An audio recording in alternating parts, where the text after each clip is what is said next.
Awesome.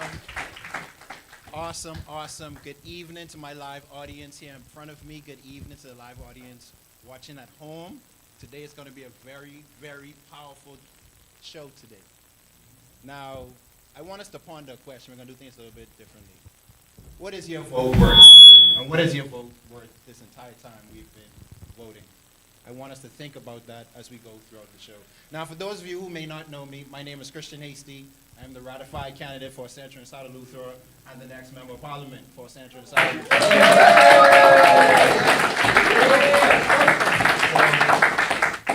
A little bit about myself. I'm a young Bahamian that once lived abroad.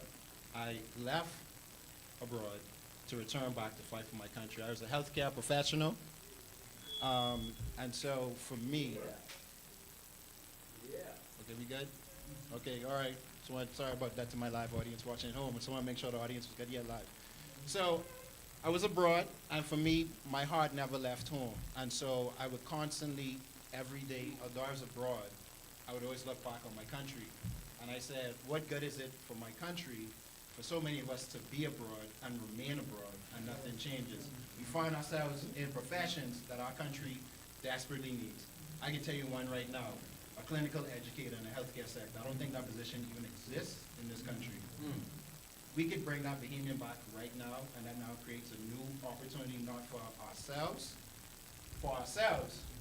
but also that helps us in our healthcare infrastructure. But also, there's a young Bahamian now who has another option to think about. Another option to think about, okay? So it's just so many things that I see in the country. In my area in particular, in 2025, I still have to spend my time talking about electricity because there's so many power outages every day, multiple times a day.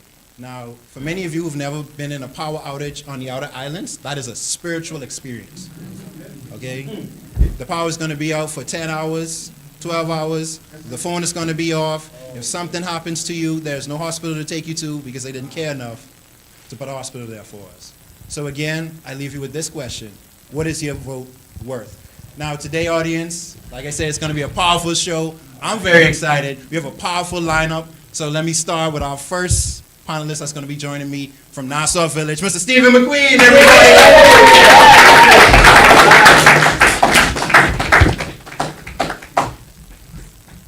I have the wonderful, the fearless, the lioness, my chairman, everybody, the one and only, Charlotte Green.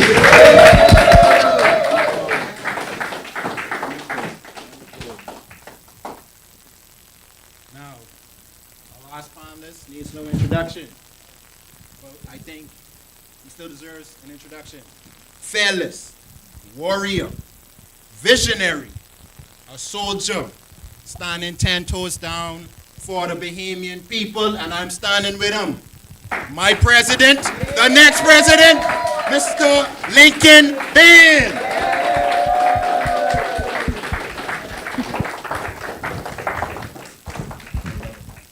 Yes, sir. Yes, sir. Let's go again. What is your vote worth? Is it worth our birthright being sold like candy? I see you look at me when you said like candy. What is my vote worth to me? Well, my vote is priceless, but my sovereignty, Yes. my culture, my children's future, Yes. and the sustainability of my country. Like they said, there were other people here before us, Absolutely. and they do not exist anymore. So my vote is so valuable that our existence is riding on this and the future generation of our children. So this is the value of my vote. Absolutely. See, what's so powerful about that is when we go into this next election season, see, the end goal for the others is the seat. What do you do when you win? Well, you stop because you already hit your goal, right? So it's time to go on victory lap. See, for the Coalition of Independence, it's not about winning a seat. This is about securing the next generation and future generations to come. Okay? So that was a very powerful word from my chairman, Ms. Green. Mr. McQueen, what is your vote worth? don't know that I could top that because that is so, so very powerful. The nation is riding on my vote. Future generations, our identity, who we are. Some 500 years ago, we're told that a different people were here, our ancestors. They're not here today. I don't know what they look like. There was a place called Jumbe Village, if you're old enough, that was supposed to remind us of some history, etc. It's not here anymore. Where are we going to be? Who are we going to be? Will we exist 40 years from now? Who will be the children that come up? And to which country will they belong? Will there be a Bahamas as we know it? Will they be Bahamians? Will the leaders be different? Our whole existence rides on my vote. So I'm fighting for all of that. It's priceless. Powerful, powerful. Let's give a hand up for that. Awesome, awesome. I recall before I even knew I would have stepped up to do this, viewing the news of the country and saying what type of decisions are being made. So what I started to do, I said, Bahamians, it appears that we're going to become the new Arawaks. We're going to be the first group of people in the new era that's going to be no more. So I started collecting every single book I can find about the country just so I could preserve the culture and the history of the country. Another key point that you said that I thought is powerful when you talk about ancestors. Our ancestors fought to free the shackles from their wrists. But it appears that those that we selected to represent us has took those very shackles and placed it on the minds of our people. And that breaks my heart. But I am so happy for the Coalition of Independence because to empower people, that takes educating our people, and we must free ourselves from these mental shackles that the very people we elected to serve and protect us has placed on our minds. Mr. President. Good morning this morning. Good morning. How you feeling today? I am awesome. I'm awesome. You're doing a great job. You'll give me a round of applause.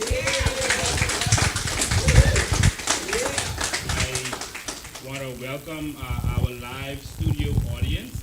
So thank you so much for taking the time to. Thank you so much for taking the time to be here. I should know this stuff, right? I'm the veteran on the stage. I'm here. You know, I have one person who is always on my social media page saying, why when you start the live, you're always in your phone? And it annoys them that I'm in my phone when we starting. But we have to use the tools that we have. And because they are trying to block us through the algorithm and the government is doing what they're doing, we have to now share this individually to persons and to groups, etc., to make sure that people know that we're live. So once we get started, I normally share this to thousands of people to make sure that they will know, because even though personally I have about 37,000 followers, that's more than the BLB and FM combined. Just teasing. But only maybe 1% of them will get the notifications when I go live. And so I have to make the effort to do what we have to do, to muscle this out there so that people can see it. So that's why I'm always on my phone when we start the live. I hope people understand. But we got some stuff to talk about today. Oh, we got lots of get it out of the way. Then we can talk some more about our vision and what we want to see for the country, et cetera, et cetera. But I just wanted to inform the people because, you know, I've always committed to ensuring that the public knows the tricks of the politician and advising the Bahamian people on what's really going on in this country. I committed to doing that years ago, and I am still committed to doing that. They don't teach us about civics in our schools. You know, I have a daughter who's in school in the States, and in grade 6, she had to pass civics in order to go up to grade 7. All right? You have to know what your country is about. You have to know your constitution. You have to know how the government works. They teach them that in school. But here, it's like they don't want you knowing your rights. They don't want you knowing your constitution. They don't want you to know any of these things so that they can take advantage of you. All right? And so always remember that knowledge is not power. Ignorance is power. And ignorance is how they keep in power. Because if you don't know, then they have power over you. And that is how they keep control. I always give this example. You go and buy a Coke soda because you don't know how to make a Coke soda. You're ignorant to it. And that's why you do it. Yeah, you could cook chicken at home, right? Fried chicken. But you don't have them 11 herbs and spices. So that's why you go and get them. Ignorance is power. And they use the ignorance of the people against them. They keep you ignorant and poor. poverty is also power for them. They keep you ignorant and poor so that, you know, when they decide to run like someone like a number man or something, when you come in the neighborhood with gifts, you feel like, you know, he is the next best thing, the next to Santa Claus. And so when the politicians come with their $50 in a t-shirt, you will feel like they're doing so much for you. Because if you were independent, if you were not poor and hungry and starving and need a little come up, need a little stove, need a little fridge, if you didn't need that, then you wouldn't appreciate it when they come to you with it. So their job is to keep you poor. You wonder why nothing works in the country, why they're not elevating the people, is because they will lose control of you. All right? And so I don't want you falling for that. But that's my job, and so today, before we get started, I'm going to just touch on a few things just to educate you. And one of the reasons I'm doing that is because Fred Mitchell decided, and I won't play his voice note, but he sent a voice note out there, because I really can't stand hearing his voice, you know, and thinking that at 1 o'clock in the morning, this man is up thinking about me. That's like creepy. I feel dirty. You know, can you imagine someone is up 1 o'clock in the morning and thinking about you? So much so that they are talking about you and calling you all kinds of names and stuff. You know, he has pet names for me. You know, yeah, he has pet names for me. You know, yeah, all kind of, they're nasty pet names, but he has pet names for me. And I guess, you know, we need a different type of leadership. We got to go in another direction. All right? And so he decided to send the police again. They sent the police to question Charlotte. Nothing came out of that because everything Charlotte said was the truth. And they asked her to produce some evidence, and she produced the evidence. And so how many of you know that if you produce the evidence, you're straight, right? And if it's the truth, it's the truth, right? And no one can outlaw the truth. But what he is not doing in these late night reminiscing about me, he has Lincoln derangement syndrome. In his late night love notes that he is sending out to me, what he is not addressing is the corruption at the Ministry of Foreign Affairs.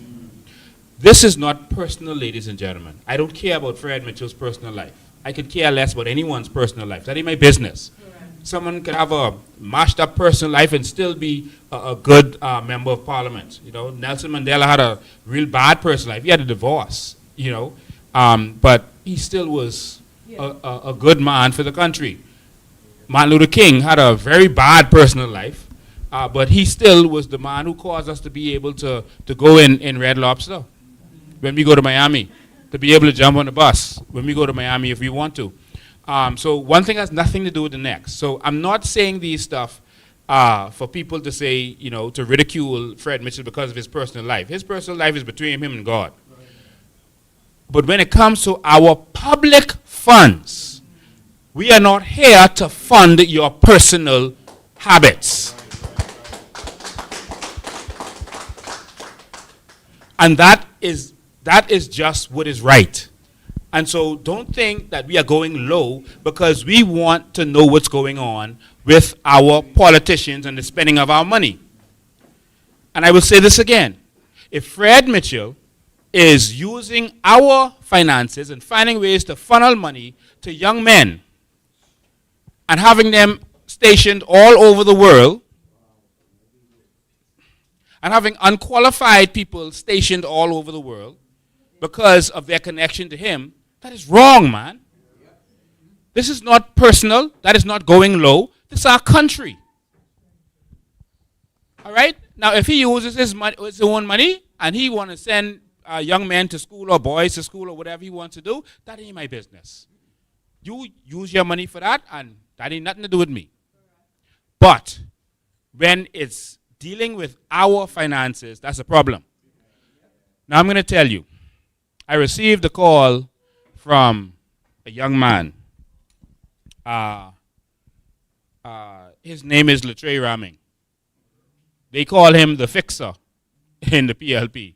He has to clean up all their dirt. Latre Raming called me begging for mercy.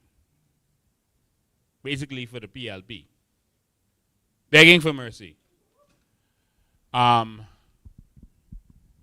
he is saying that, these are young men, they're just trying to get a come up. And get him a break, man. Give them a break. Like you said, on the backs of the people. Well, Latre Raming, this is not Brokeback Mountain. No one gets a break when it comes to the spending of our money. And Fred Mitchell can call us as much names as he wants. And we were going to leave this alone, We had said that we've shown the Bahamian people what we wanted to show them and we could move on. But Fred Mitchell decided to call my name again. I guess he wants some attention. But Latre Raman, you are not our friend. You are being used to lie and deceive the Bahamian people, in my opinion. All right? You are being used to spin the failures of this government and to promote an evil government that is corrupt to the core. So don't call me like we are friends, because I don't hang out with your crew. That's not what I do. All right? I'm a manly man who loves God. Don't mix me up with Fred Mitchell and their crew. And we can have a righteous government in this country. Amen. And so, while Latre, you might have gotten somewhere if Fred didn't open his mouth again, Fred opened his mouth again. And so, I have to make sure that Bahamian people understand exactly what is going on. Well, first and foremost, they have this archaic law in the Bahamas called criminal libel. It means that they could arrest you for saying something about a politician, etc. And they use that to silence the people. And what's so ironic is, a few days ago, I'm told that the police put a flyer out there. If my team can put it up on the screen for y'all online, they put a flyer out there telling you what criminal libel is. Let me see if they have access to that. That's one of the documents I sent to y'all. So excuse me while I'm working back and forth with our producers. Okay, let's see. All right, they put out a flyer. To me, it's a threat to the Bahamian people, talking about criminal libel. It's to intimidate you, because they are telling you what criminal libel is, but they're not telling you what criminal libel is not. Okay, it's on the screen behind us. And so here they talk about criminal libel. Unlawful publishing of any defamatory matter about another person. Obviously, it can't be about yourself. About another person. Next, it says it can be in the form of print, writing, or painting. Did y'all see that? The police put that out. What is criminal libel? It must be in the form. It must be in the form, but they put it can be in the form. You see that they playing with words? But I can read the law for you. All right? They said it can be in the form of print, writing, or painting. What does that say to you? Anyone? This is a smart audience. Tell me. What does that say? What does that mean? Anything you say.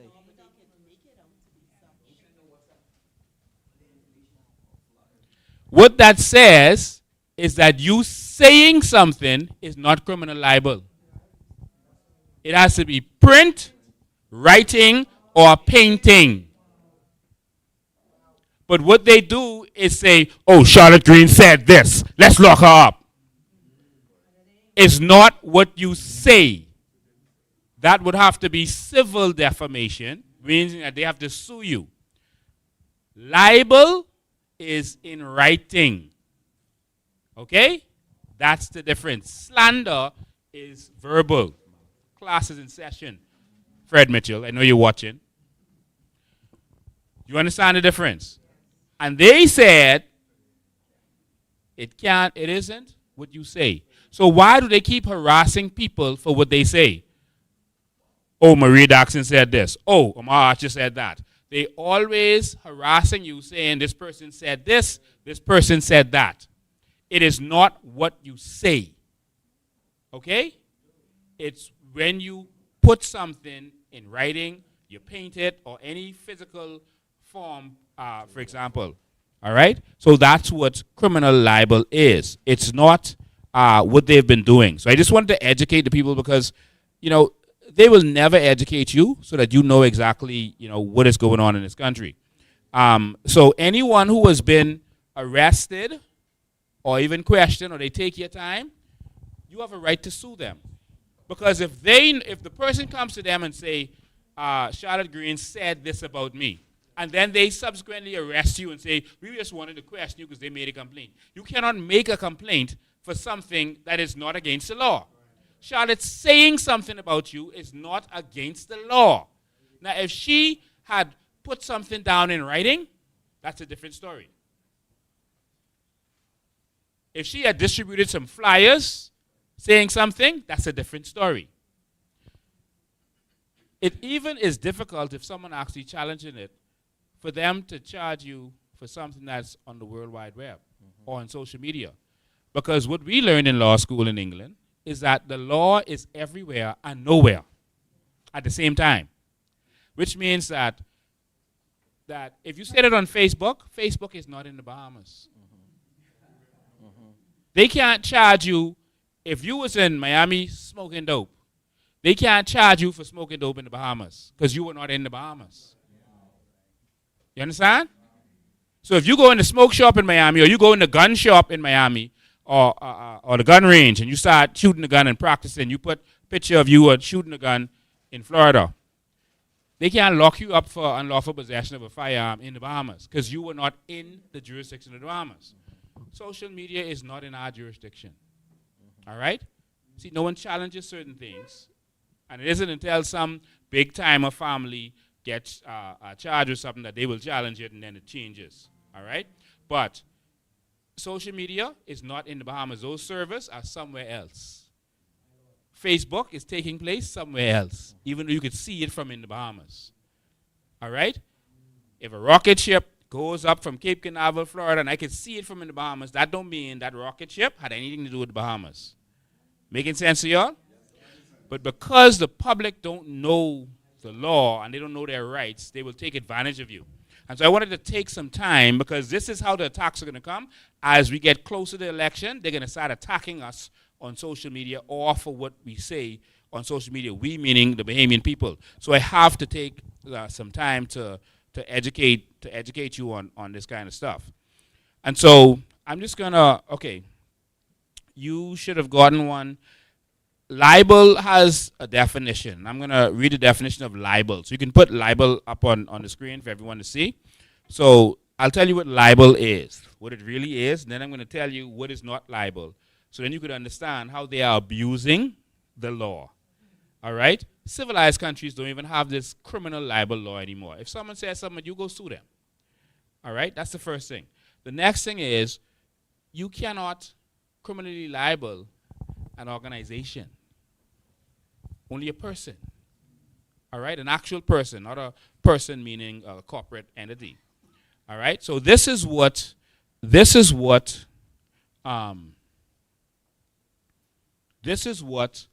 libel is in the law. This is the Penal Code, Section 315.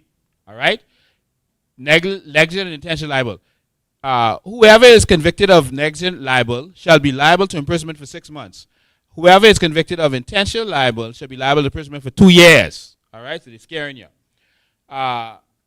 Cases in which a person is guilty of libel. A person is guilty of libel who by print, writing, painting, effigy, or by any means otherwise than solely by gestures, spoken words. So literally they tell you, any means other than gestures, spoken word, or other sounds, and lawfully publishes any defamatory matter concerning another person, either negligently or with intent. So in other words, if you say it, or if you make gestures, it's not. So in other words, gestures could even be sign language. Any gestures, it's not libel. So to say that Charlotte Green said this or that, and then to send the Tun Makut after her is nonsense. Charlotte, I'm sorry if I keep using your example, but that's the closest thing we have because Fred Mitchell's police ain't come to me yet because they know what they could get when they come. All right, I can let everyone know who his puppets are. All right? Because whenever they do this kind of stuff, they grab police who they know are their puppets, who are part of their crew. So Fred Mitchell has his little feminine crew that he will use to do his job. So I'm going to let you know who these ones are when they come. All right? So put it back up there. Put it back on the screen. I'm going to let you know exactly who they are. Because for him to say, I said this or that, or someone else said this or that, and the police even entertains it, that's a problem. All right? So put libel back on the screen. All right? Definition of defamatory matter. A matter is defamatory which imputes a person a crime or misconduct of any public officer, or which is likely to injure him as his occupation, calling, office, or expose him to general hatred or contempt, etc. All right? Crime is any act where committed. They give definition of crime. But I want you to know, this is what libel is. So you know that if you say something about the politician, it's not criminal libel, right? The police shouldn't even be questioning you. All right? They shouldn't even be questioning. They have no authority to question you if the person comes to you and say that you said something about them. They should then advise you to go to court and sue them for slander. Right? But if you have police who don't know the law, or police who are just going to do what they're told because they're just told to do it, that's when you have a broken down society. So let's go to the next one, libel defense. Libel defense. All right? So here is what is not libel. They gave some examples. I just cropped a couple of them because I'm not on my device to be able to show you the full law in real time. So we have to screenshot these. So put up libel defense, and you're going to actually see what is not libel. All right? I'm going to educate the public today because this is election time. And that's the COI's job. We always educate the people. All right? So libel defense. He's going to pull it up for you all right now. Libel defense. So defense means that this is when it is not libel. So like self-defense means that someone broke into your house and they had a gun to your wife's head, and they're going to try to rob you or rape your wife, and you grab a knife out of the kitchen and you stab them. That's self-defense. So the police should not in that instance even be talking about locking you up. All right? You defended yourself. All right? So defense means this is where, you don't have that one? Okay.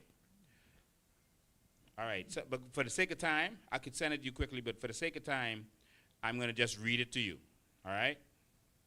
I'm going to read it to you all. So here is examples of when something is not libel. I'll read it to you. If the matter is an expression of an opinion in good faith as to the conduct of a person in a judicial, official, or public capacity. So if you are stating your opinion about a judge or a magistrate or someone in a judicial opinion, that's your opinion. All right? You have the right to do so. Who is in a judicial, official, mean any public official. I mean commissioner of police, the politicians, the senators, anyone who is a public official. Or other public capacity. Any public person in a public capacity. You have the right to speak your opinion over them. Let me just tell you a little secret I never told you before. You notice I don't say the word allegedly, right? You hardly ever hear me saying that word. But I always say, that's my opinion. You heard me say that before, right? Yes. I don't have to say allegedly. Because the law says I have a right to the expression of my opinion. That's the Constitution gives me that, and the libel law gives me that. And so if I think that Fred Mitchell is mismanaging, what is that he works? Foreign Affairs. If I think he's mismanaging that, that's my right to that opinion. All right? I have a right to that opinion. And if I say Fred Mitchell is thieving the people's money by hiring unqualified people and putting them to work in our ministries, even though they're unqualified for the position, and then having them traveling all over the world with him, I have a right to that opinion. So Fred Mitchell, you are thieving the public's money. By having these young men and using your advantage on them. Using the permission to hire these young men. But I'll get to that in a second. I run through this as fast as I can. All right? So remember, ladies and gentlemen, and anyone who's on social media and who wants to speak their minds, now it's out there in the public domain. If you're giving your opinion of the actions of a politician, someone in the in the judicial system, or any public person, you have a right to do that. I'll read it again. If the matter is an expression of an opinion in good faith as to the conduct of a person in judicial, official, or public capacity, or as to his personal character,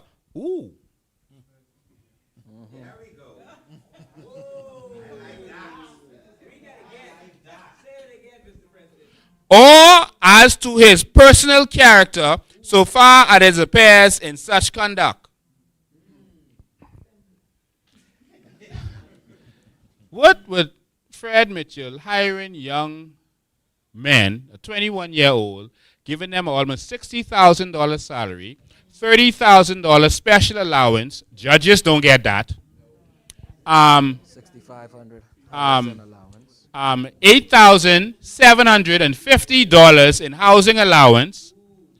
Another almost $4,000 a year in another unnamed allowance, and then customs duty allowance, and over $200,000 worth of stuff, and paying for school fee. If you did that to someone who just happened to be one of your campaigners in the PLP, and then we see this person given a job, but you taking them off the job to travel around the world with you, what does that say about your personal character, Fred Mitchell? We have a right to speak about your personal character as it relates to what you're doing.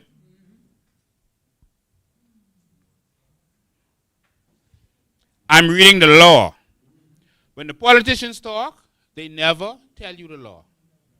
I read the law because I want to educate you. The same about me. I want to teach you how to research. I want to teach you how to learn, how to understand, so that they cannot take advantage of you. And so that if you are fool enough in this generation to keep voting for these same people who are oppressing you, then maybe your children might get it. Maybe one of them could see this video somewhere. Like in the 80s, some young people remembered this man called Nelson Mandela. And they remembered his cause, and they started studying it. And they made the change because their parents at the time was too soft or too ignorant to make that change. Maybe it'll touch someone else. But I believe that you're ready. I believe that you're ready for this change. Next, it says, also, this is also defense to libel. If the matter is an expression of opinion in good faith as to the conduct of a person in relation to any public question or matter, or as to his personal character, so far as it appears in such a conduct. So, in any public question or matter, you could address them. You could speak to them. You could speak to your opinion of their actions, even if your opinion of their actions is wrong. You have a right to do that. The law gives you the right to question them. They are not untouchable. This happened because there was tyranny in Europe, and democracy rose out of tyranny. And democracy allows the people, it puts the people in charge now, and the people have a right to question their rulers. They put that system in every part of democracy. In the courts, there have to be two sides. All right? It have to be one person and the next person arguing the other side. In the House of Assembly, you have to have two sides. You have to have someone to keep the government in check. This is all throughout democracy. And it's the duty of the people to question and challenge the leaders of this country. The managers, not leaders.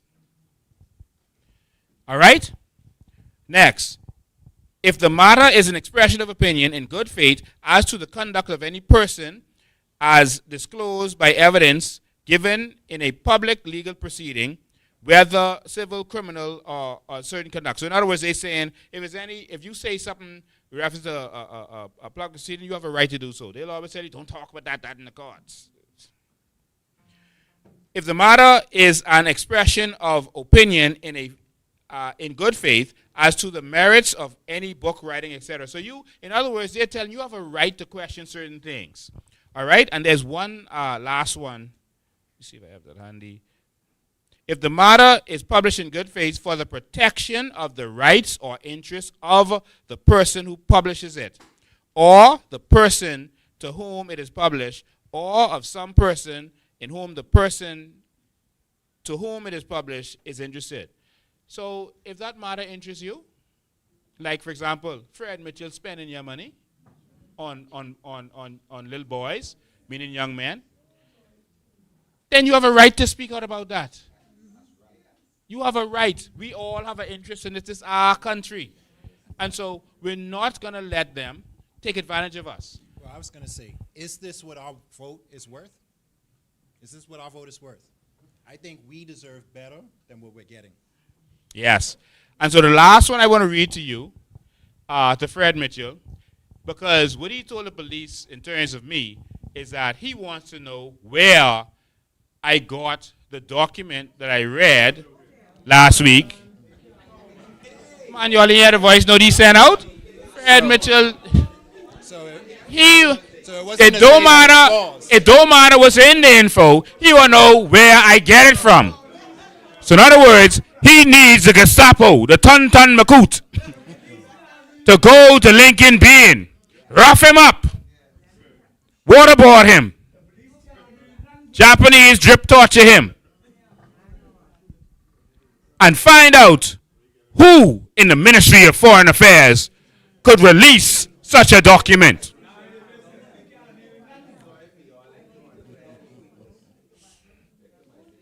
Well, I have a right to protect myself. Whatever police come, they better come prepared.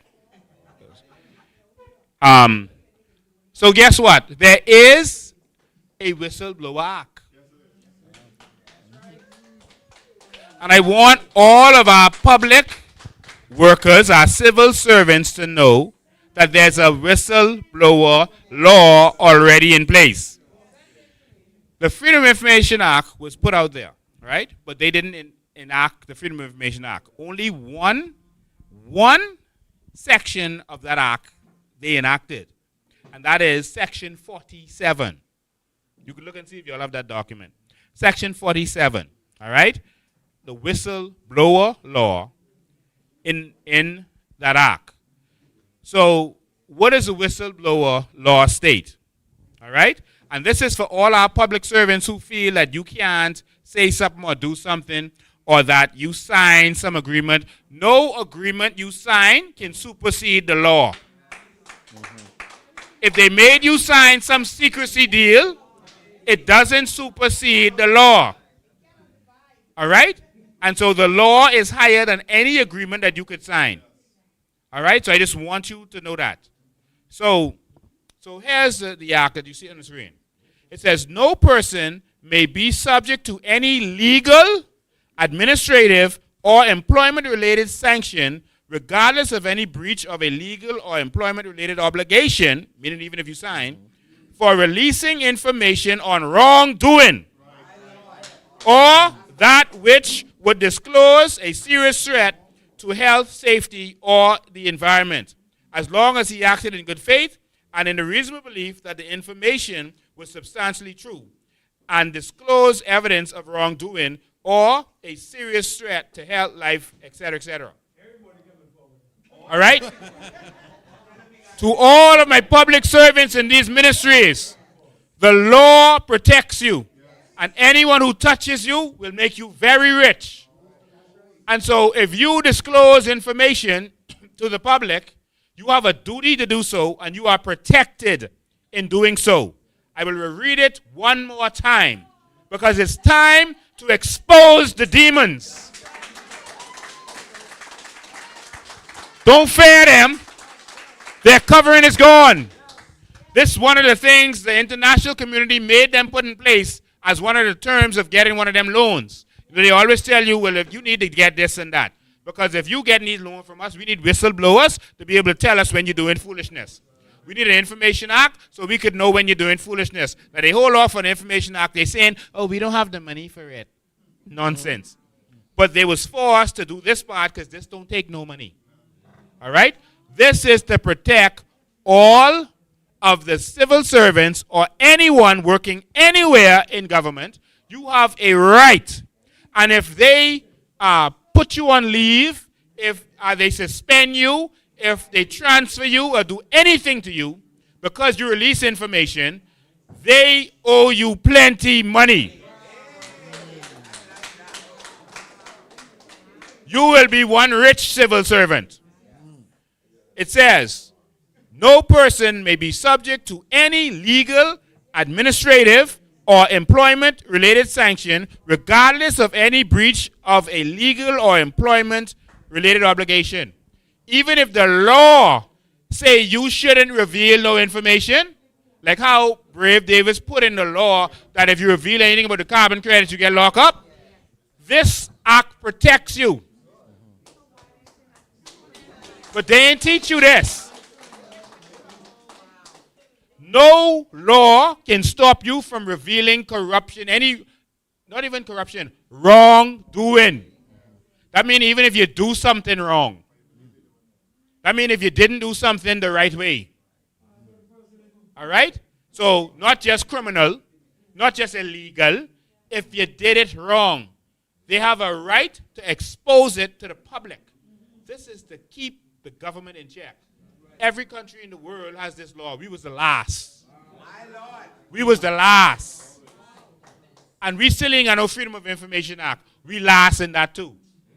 We got the act, but it's not enforced. All right? It says, for releasing information on wrongdoing. You clear, you free. They can't touch you. It tells you, release the evidence. That's what it's telling you. Release the evidence. All right? I have to pull it up. I can't see all of this. But then it tells you what wrongdoing is. It has a bunch of definitions there. So you are fully protected. All right?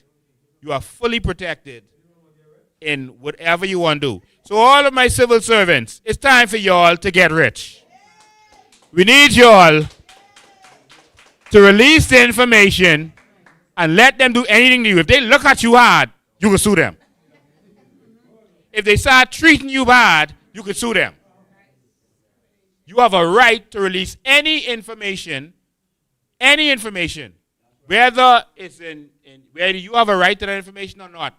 If you're working in the office and you walk past and see something on the floor with Fred Mitchell and one boy, you have a right to pick that up and release that to the public. All right? This is your right and it is your duty to ensure that the Bahamian people know what's going on. All right? So this is your power. I am empowering you today. All right? I'm empowering you today. And so I just want you to know the things that I just said to you. We had some pictures of Fred Mitchell holding my hand and doing a bunch of stuff, but I ain't going to go there today. All right? Y'all can share them on WhatsApp. I was going to show you, but man, Christian believes sitting in front of me, man, and he's my conscience. I can't do certain things with Iran. Right, so Billy Mr. knows. Bain, Yes. Mr. Bain, with Fred Mitchell being the Minister of Foreign Affairs, and the fact that Rights Bahamas came out and published a book and defamed our armed forces in that book, and that book was distributed partly around the world. That's defamation of a nation, and that's also a defamation of our armed forces. And with Fred Mitchell being who he is, the Minister of Foreign Affairs, why isn't he not challenging that national and international issue? He is being paid to represent the people of the Commonwealth of the Bahamas. But it seems as though the citizens are paying him to turn on the citizens, to send, you call it the Kontuku Maku, what's it called? Tantan Maku. The Kontan Maku. That's the Haiti. We are paying him to harass the Bahamian people. We are paying him to insult the Bahamian people. His demeaning morning messages. This is not how you address a nation. This is not how you address tax-paying citizens who are actually paying you. So maybe the people should rise and stand up in the front of his door. But if we were a different type of people, I promise you, Fred Mitchell would have been dragged out of his house and lashed. Yeah. Although he might like that. So, ladies and gentlemen, make sure you share the live, because anytime you do a live that mentions anything with the government or any member of the government, they block it. It's not shared automatically. The algorithm blocks it. So you have to do your duty and share it. Use your ad highlight, ad followers, etc. Make sure people know exactly what's going on. So I'm going to continue. The reason why it's so egregious that Fred Mitchell hired a 21-year-old, all right? 21-year-old with no real life experience. None. You know, no real life experience. And in my opinion, he is not qualified for that position. I don't understand why this young man was hired. And if there's a person who, you know, deserves a job, but, you know, they just didn't get the job, okay, then I understand. All right? But let me tell you the job experience the young man has. You all know his job experience? 21-year-old, $60,000, all his perks and all that kind of stuff. You all know his experience? You all sure know the experience? Everyone in here sitting down, right? You all sure you're sitting down? Oh boy. Everybody at home, get your popcorn, get your beverage of choice. This could be a good one. All right. I'm going to let you know what he says his experience is. Let me just pull up something.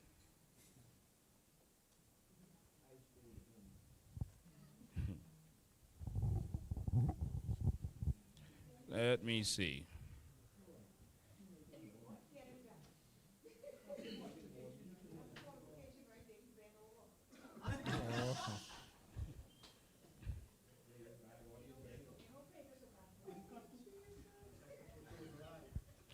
I didn't say it, Billy.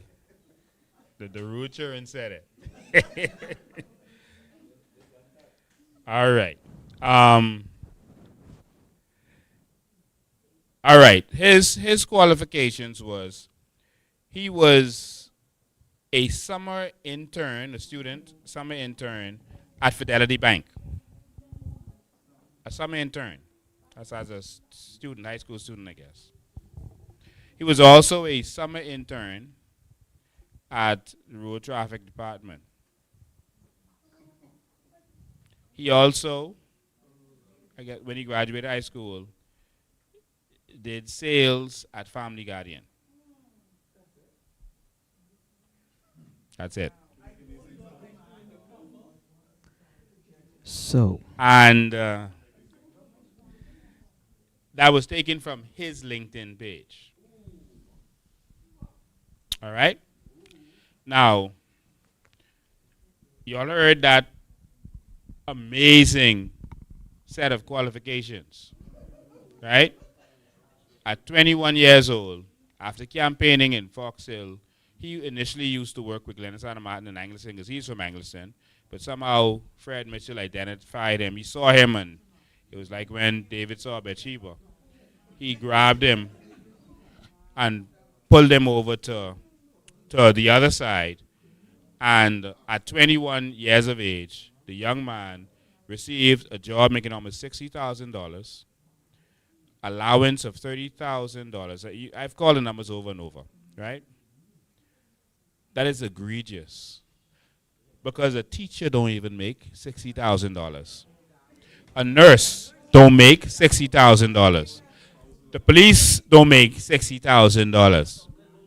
Other senior persons in government, senior, don't make that. Cabinet ministers who run in the country making $66,000 for the cabinet position. He making more than the MPs. You can talk anytime you want. ladies and gentlemen,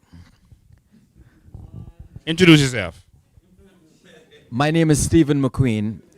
I'm the Coalition of Independents candidate for Nassau Village.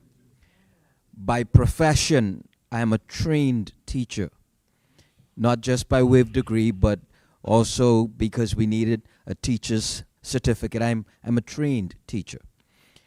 And my starting salary wasn't $25,000 Wow. with a degree. And there are many other teachers in the same situation, and increments had to be discussed and fought over and fought for. We call the teaching profession the profession of professions, because whether you are a teacher in the Ministry of Education, everyone needs a teacher, right? There are so many people who are degreed and don't make that kind of money. Certainly didn't make it at the age of 21. And so can you imagine having a degree, having a bachelor's, a master's, a doctorate, whatever your degree might be, and you are in government, you've been there 20 years, 30 years, you still haven't hit 50 grand yet. But a young man, no degree, no experience, no life, and this isn't personal. I'm wanting the country to think.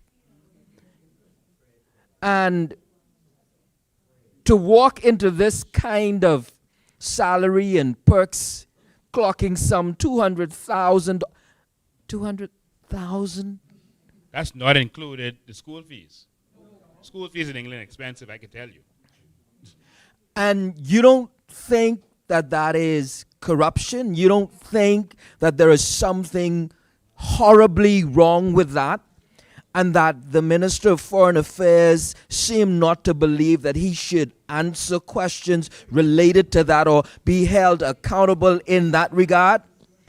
Listen, if you ran a check to your bank account for $10,000, and that's not what normally happens, the bank will question you as it relates to 10 grand.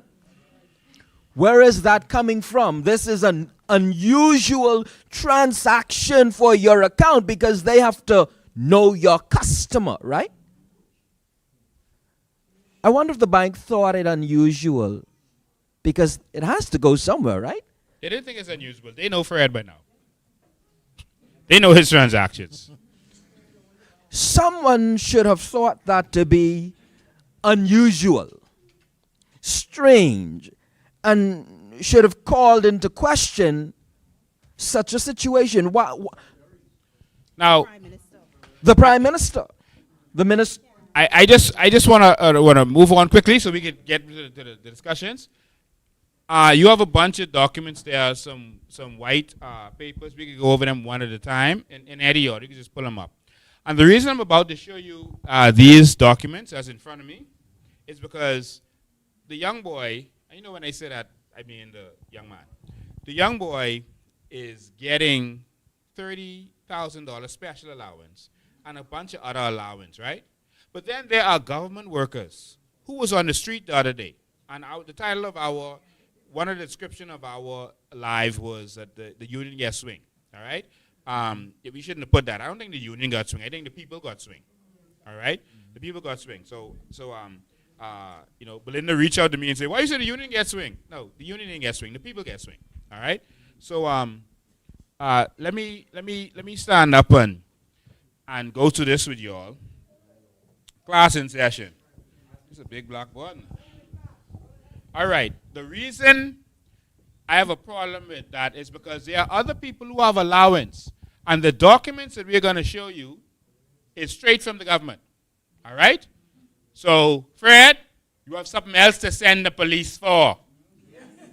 All right? Ministry of Health staff hazard allowance.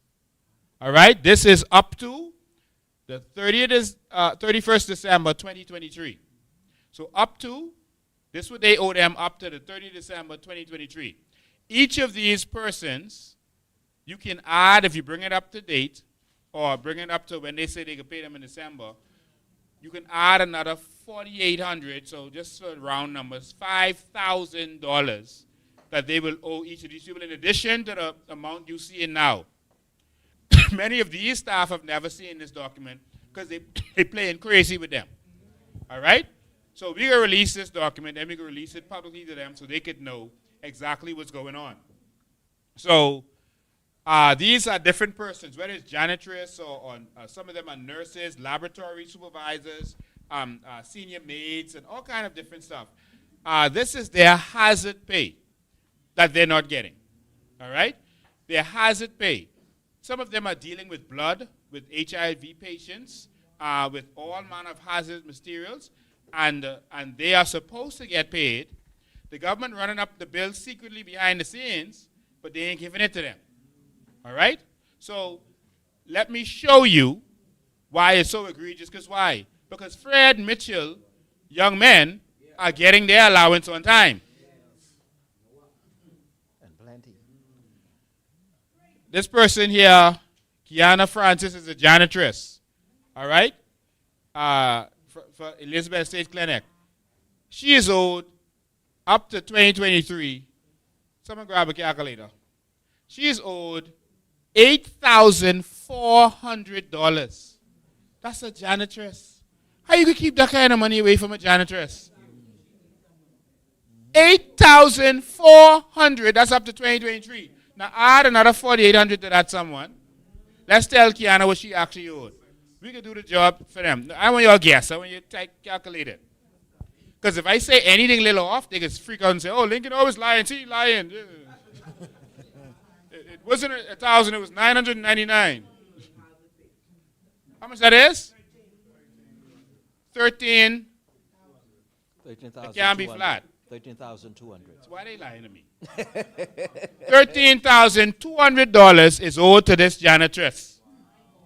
Some of the people who are owed have now died. And their family don't know what they owed. So that's Kiana Francis. Next, Keith DeVoe. Keith DeVoe, from health education, up to 2023 was owed $22,600. Add $4,800. $22,600 plus. 27,400. That man is owed $27,400. He don't even know it. $27,400. And Fred Mitchell around here would pay the woman?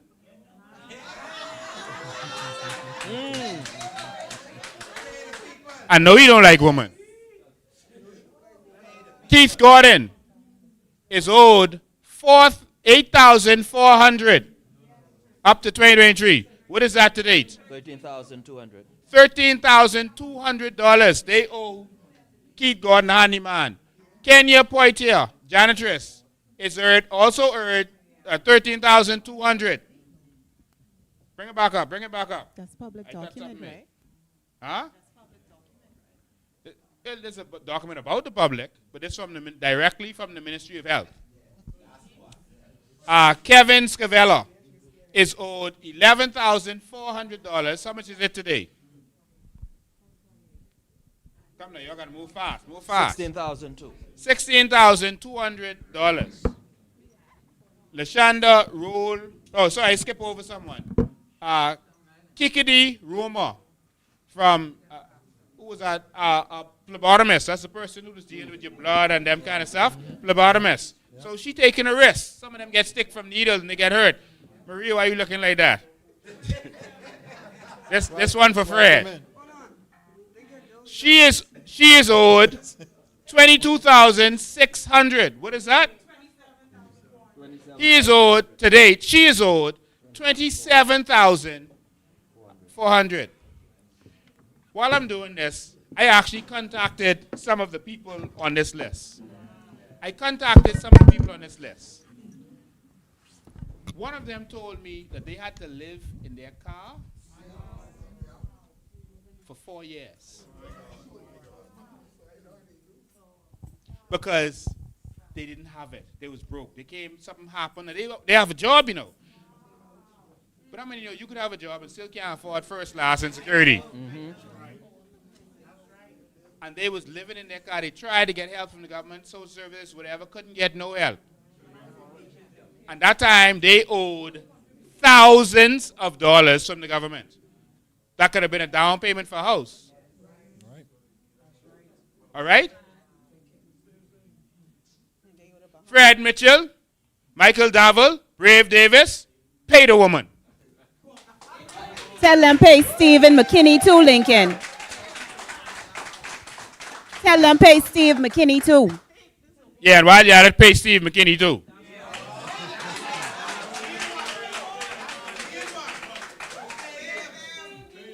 Lashonda Roll Mader. I taken time to do this because our civil servants are important to us. And they always hide this kind of stuff from them.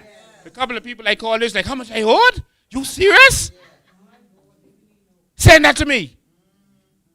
Because they keep asking and the people keep playing crazy.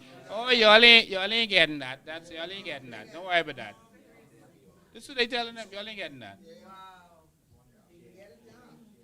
Lashonda Roll Mader, 8,400. What that equal to? $13,200. $13,200. Latoya Corley, janitress. 22,600. What's that? 27,400. 27,400 that they owe that janitress. Lavinia Kelly. Same thing, 27,400 to date. That's a senior maid. Lorna Anderson. They deal with what? HIV and AIDS. HIV and AIDS. 27,400. Next page. Pull up the next one. Yeah, plus interest. Olivia Bowles. That's a nurse. She's owed 10,600 plus 48. What's that? 15,400.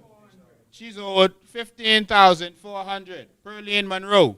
This is a community announcement.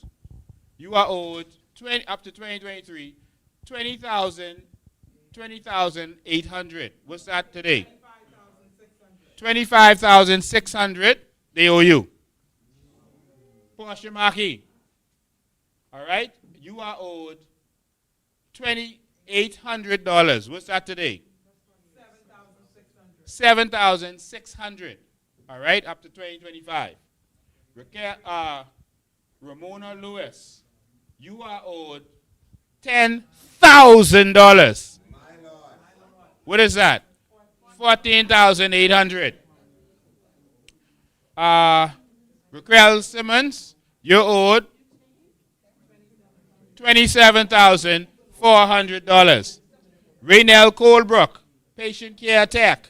You are owed $8,400 plus and a total of $13,200. Ricardo Brown, janitor. You are owed $13,200. Rashonda Jolly, $13,200. That's a maid. Radiska Bethel. They said they ain't getting this. 27,400. You are owed $27,400. Sabrina Cartwright, $27,400. Sabrina, yes, Maria. Yes, it's a date of appointment. No one paid them. No one paid them. Yeah. Yeah.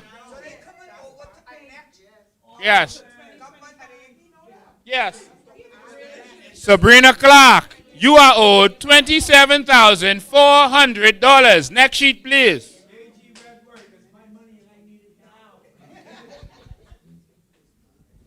Marcia Walks, $27,400. Marva Baptiste, 21,200 up to 2023. Add it up for me, please. 26,000. You are owed 26,000. What else? That's it. It's 21,200. 26,200 then. What? Don't guess. Don't guess. Would you say the numbers? 21,000.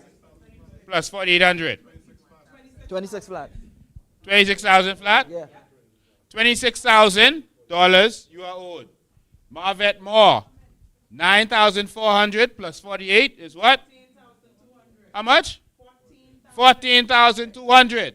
Mary Lee Bo Davis, another, it says performing phlebotomist. I don't know what that means. 20.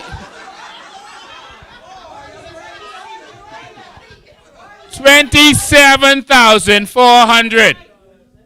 If you are watching this and you ain't know any of these people, it's time to stand up for them. Call them and tell them get on this live. Yes, yes, Maria. I see one of my clients saying you can't call their name down. Look where this was sent to Dr. Dabble. Man, stop it. Yes, right there. You know I have everything like you. Dr. Dabble. One of my clients' name up there. COI is on the case. Track record of fighting for the Bahamian people. And so the politicians live large while Maria, the you people done struggle, trying suffer. to get this woman money. That's right. They tell me they're going to call me and they're going to call me back. So, what they tell you? They're going to call me and they never call me back. I went there. How you already on top of this and you ain't tell me? Maria just tell me everything. Hey, see the letter right there? Yes, you did right. Status update, hazardous duty pay for that person. Yes, you did right to them. April. And they say, They will call me back. we call you right back. You know what that means in Bahamian language? Let me call you right back. I need to go there to go fight for this now. Let me call you right back. All right. Where we was? Where we was? Mary Lee Davis. You should be in All right. Marvin. Mary Lee Davis, 27,400. Michelle Clark, 27,400. Michelle Curry, 20. No, that's a little different. 22,400 plus 4,800. 27,200. 27,200. Michelin Williams, 27,400. Monique Forbes, 27,400. Maria, did you know the amount when you when you all started going after them? First is 22, but now it's 27. Okay. No, I mean, did you know at the time? Did she get that information? Yes, she did. Okay, she went there and found it out. Somebody slip her in. Slip it to her. Whistleblower. Mr. Bain, this is systematic. This is systemic. And you CC'd who? I CC Dr. Come talk in the mic. Come talk in the mic. Grab that bag some more. Chris. We talk the story, man. Come. Yeah. Good afternoon.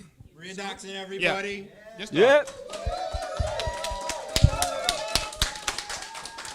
ICC, the Permanent Secretary for Dr. Davil, Mr. Colin Higgs, Marsha Daxon, Acting Deputy, Permanent Secretary of Ministry of Health and Wellness, Miss Donna Robinson, Personal Assistant to the Minister.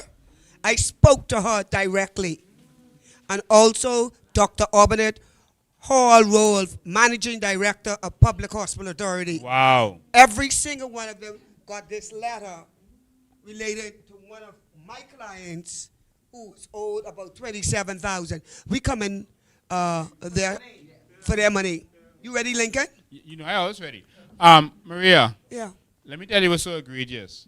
The mics are on. They couldn't, they couldn't get this information. They were trying to get this information. Say, she in shock? She didn't know? Man, tell her to turn the TV on quick. Mary Lee Davis? Right there.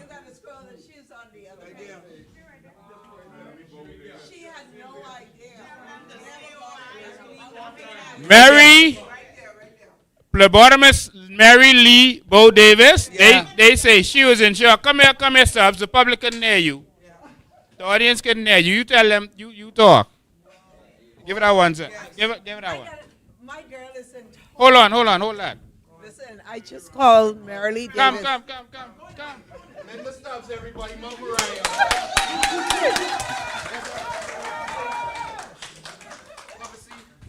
No, listen. I just called Marilee Davis. Put it in your mouth. And she is in a state of shock. She said, "You lie." And I about to leave. I said, "Y'all don't leave it out that money." Listen, She just won the lottery. She just won the lottery. And the government has, these governments need to go to jail.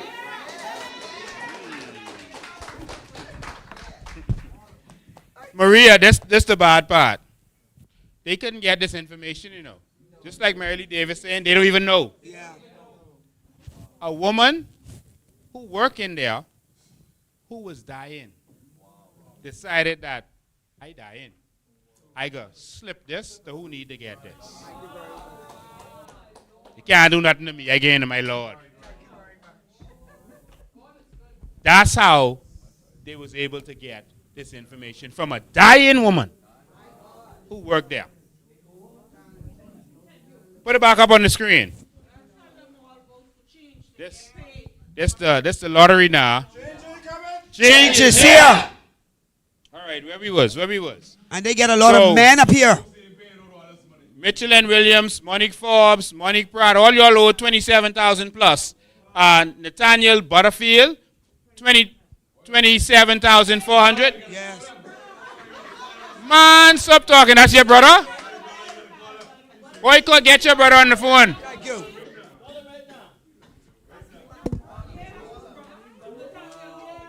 Nathaniel Butterfield is owed $27,400. All right?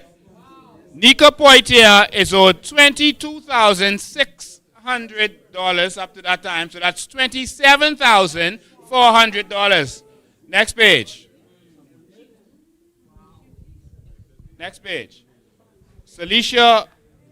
Celicia Colley. You are owed $27,400 to date. Celicia Colley, they have you on here twice as senior maid. I don't know if that's two people with the same name. I don't think it's two Celicia Colleys. But they also have you owed the same thing. So they probably put you twice. Shandika Nixon, you are owed $27,400 in Freeport. Chantel Roll, you are owed $27,400. This is some rich payments, eh? That's almost your $100,000.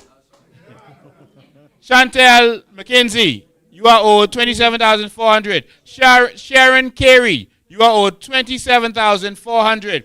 Sean Kennedy, you are owed $27,400. Cheryl Gibson, $8,400 plus $4,800 is what? $13,000 what? $200.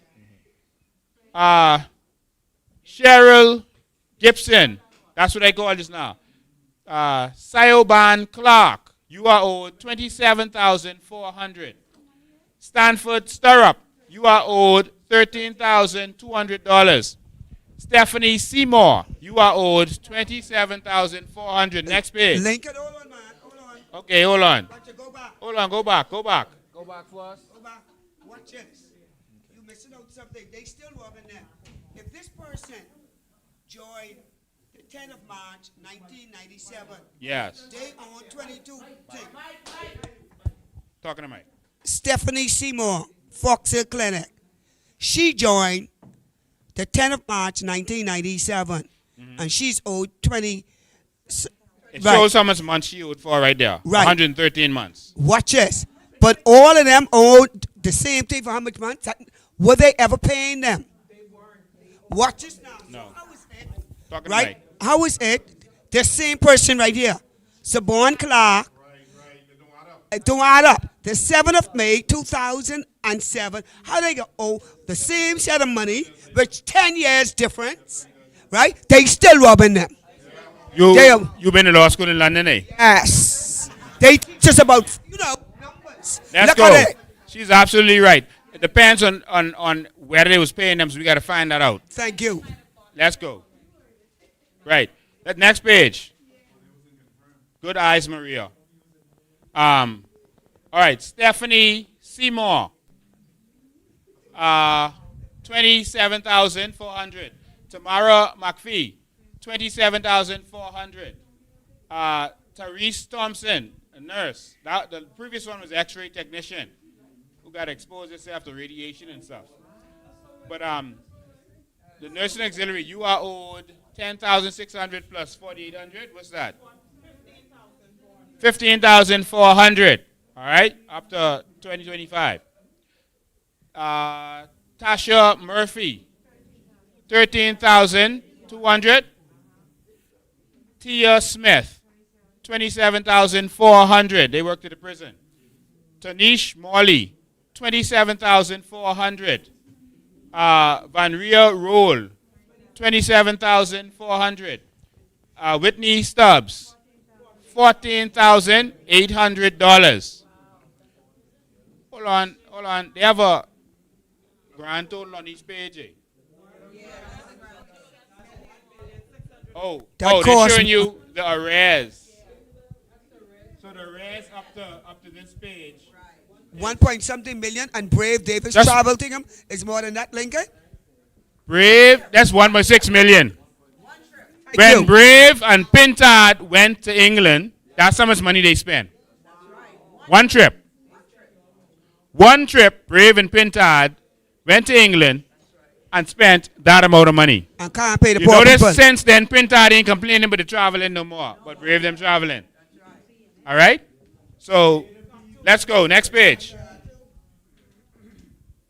Next page. We had this page already. Next page. That's it, total. No, that can't be the end. I got about 20-something pages. Okay. Oh, this is another page. We didn't do these, right? Yeah. Betsy May Patton Claire. 5,800 plus 4,800. 9,600. So all of y'all who I calling now owed 9,600. Sorry, 10,600. That's Bessie Mae Patton Claire, Blaniva, But Lincoln, this Cartwright, is a family island too. Brent Burrows, yes. Look at the island. Inagua. Crystalline Wims, Christopher Varga, Clarice Williams, Coral Edwards. I'm not going to release the rest. We can just send it out on social media. Yeah. But I wanted to give you an idea of what's going on. So while Fred Mitchell Thank you. is out there, That's right.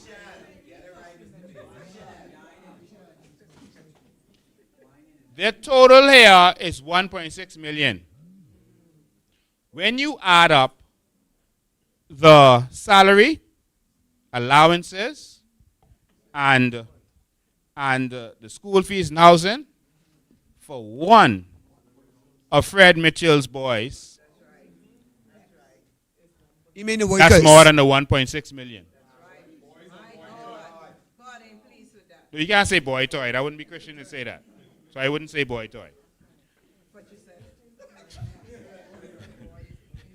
I withdraw that statement. Yes. But the jury didn't hear it. When you add up all of the expenses for one of Fred Mitchell's young men that's connected to his campaign that he gave special job to that, in my opinion, they don't qualify for, that could get these people what they actually worked for. Yeah. The right way. Yes. Not because of any affiliation. The right way. Some of these peoples on this list are hardcore PLP. That's right. Never vote no other way. Never vote no other way. And this is what you vote for to get swing. That's right. Don't let them tell you they don't have the money. That's why I say we would not have left Bay Street. Thank you very much. I would not have left Bay Street. Thank you. That road would have stayed blocked up. That's right. In fact, that was time to block up the House of Assembly Thank you. and make him do what he was supposed to do. Thank Because they have the money. Please. They just don't want to give it to you.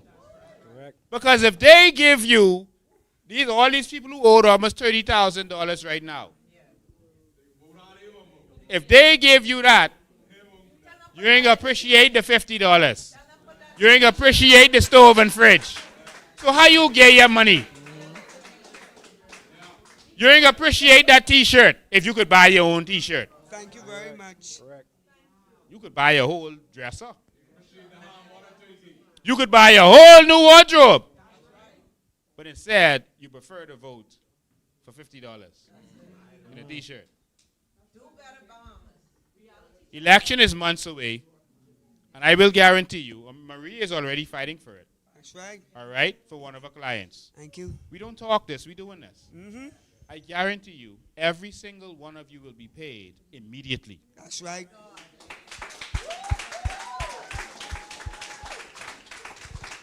Because if Brave Davis and Michael Pintard could do one trip to England and spend $1.6 million, that means they could have paid you. Thank you very much. Mr. Bain, Go ahead. how many more persons or agencies throughout the Commonwealth of the Bahamas where Bahamians are owed? Because I think they owe the entire Bahamas. Thank you. Looking at the airport authority in aviation, there are many people in aviation who are also owed back pay. So whilst Fred Mitchell and the PLP is out screaming, pay that woman her money, y'all need to pay the Bahamian nation their money. That's it. We don't want to hear that anymore. Oh, thank you. We don't All want those. to hear that anymore. I- Mr. Bain, that's a civil matter, and I'm aware that you are dealing with it, but on a national level, That's right. we need you to take care of the country and the people People's in business. this nation. That's right. Take care of the people's business, That's not right. the personal business. Business. Now, you owe aviation. You all need to pay them too, because aviation is a serious, serious ministry. We don't want people to pop up and say, oh, I have a mental issue because I didn't get paid and my mortgage is due. Pay the people in aviation. They owe Pay the custom people too. in public authority, in the health authority. Thank you. Pay the people their money, and a lot of them are senior elderly women too. Thank you. You got to talk in a mic. You got to talk in a mic. Someone was saying these are essential services. Yes. How could you?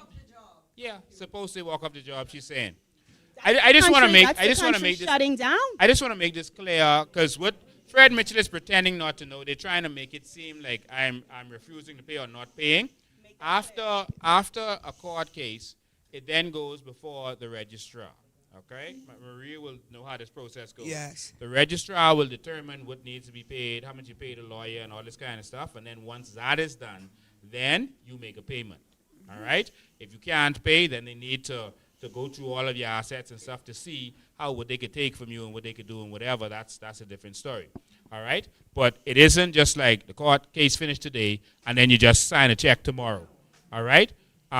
The lawyers put in what they have to get and all this kind of stuff. And when you finish putting everything together, then it goes. So That's just right. like the lottery. You win the lottery today, you don't come give them the ticket and you walk out with. No, there's a process. And so there's a process here too, and there's a registrar you'll go before, and then once they decide that we have to go before the register, then they'll finalize the process. That's correct, Maria? That is correct. All right. They know that, but they're trying to make it seem like, oh, he ain't paid that woman yet. All right? Like I said, it's a civil matter, and we're dealing with it. This is nothing to do with the public. It's a Thank you private very matter. much. And that's that. So, and it was me who brought that matter to the knowledge of the public years ago. Yeah. All right? And so I don't have nothing to hide like them. Thank you. Because we could sit here and talk with Brave Davis matters all day. All All day. right? Because Miss Baptiste Mur, Batista Mur, Thank you. who was owed the $10 million, whose husband died, still ain't get that yet. Thank you very much. And that's a woman who was barred from entering the country to fight for herself. Thank you.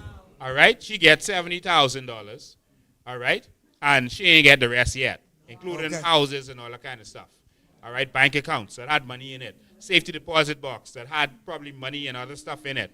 All right? And so, and they believe that one of the safety deposit box, or some of them, had up to $25 million. All right? That's what's believed.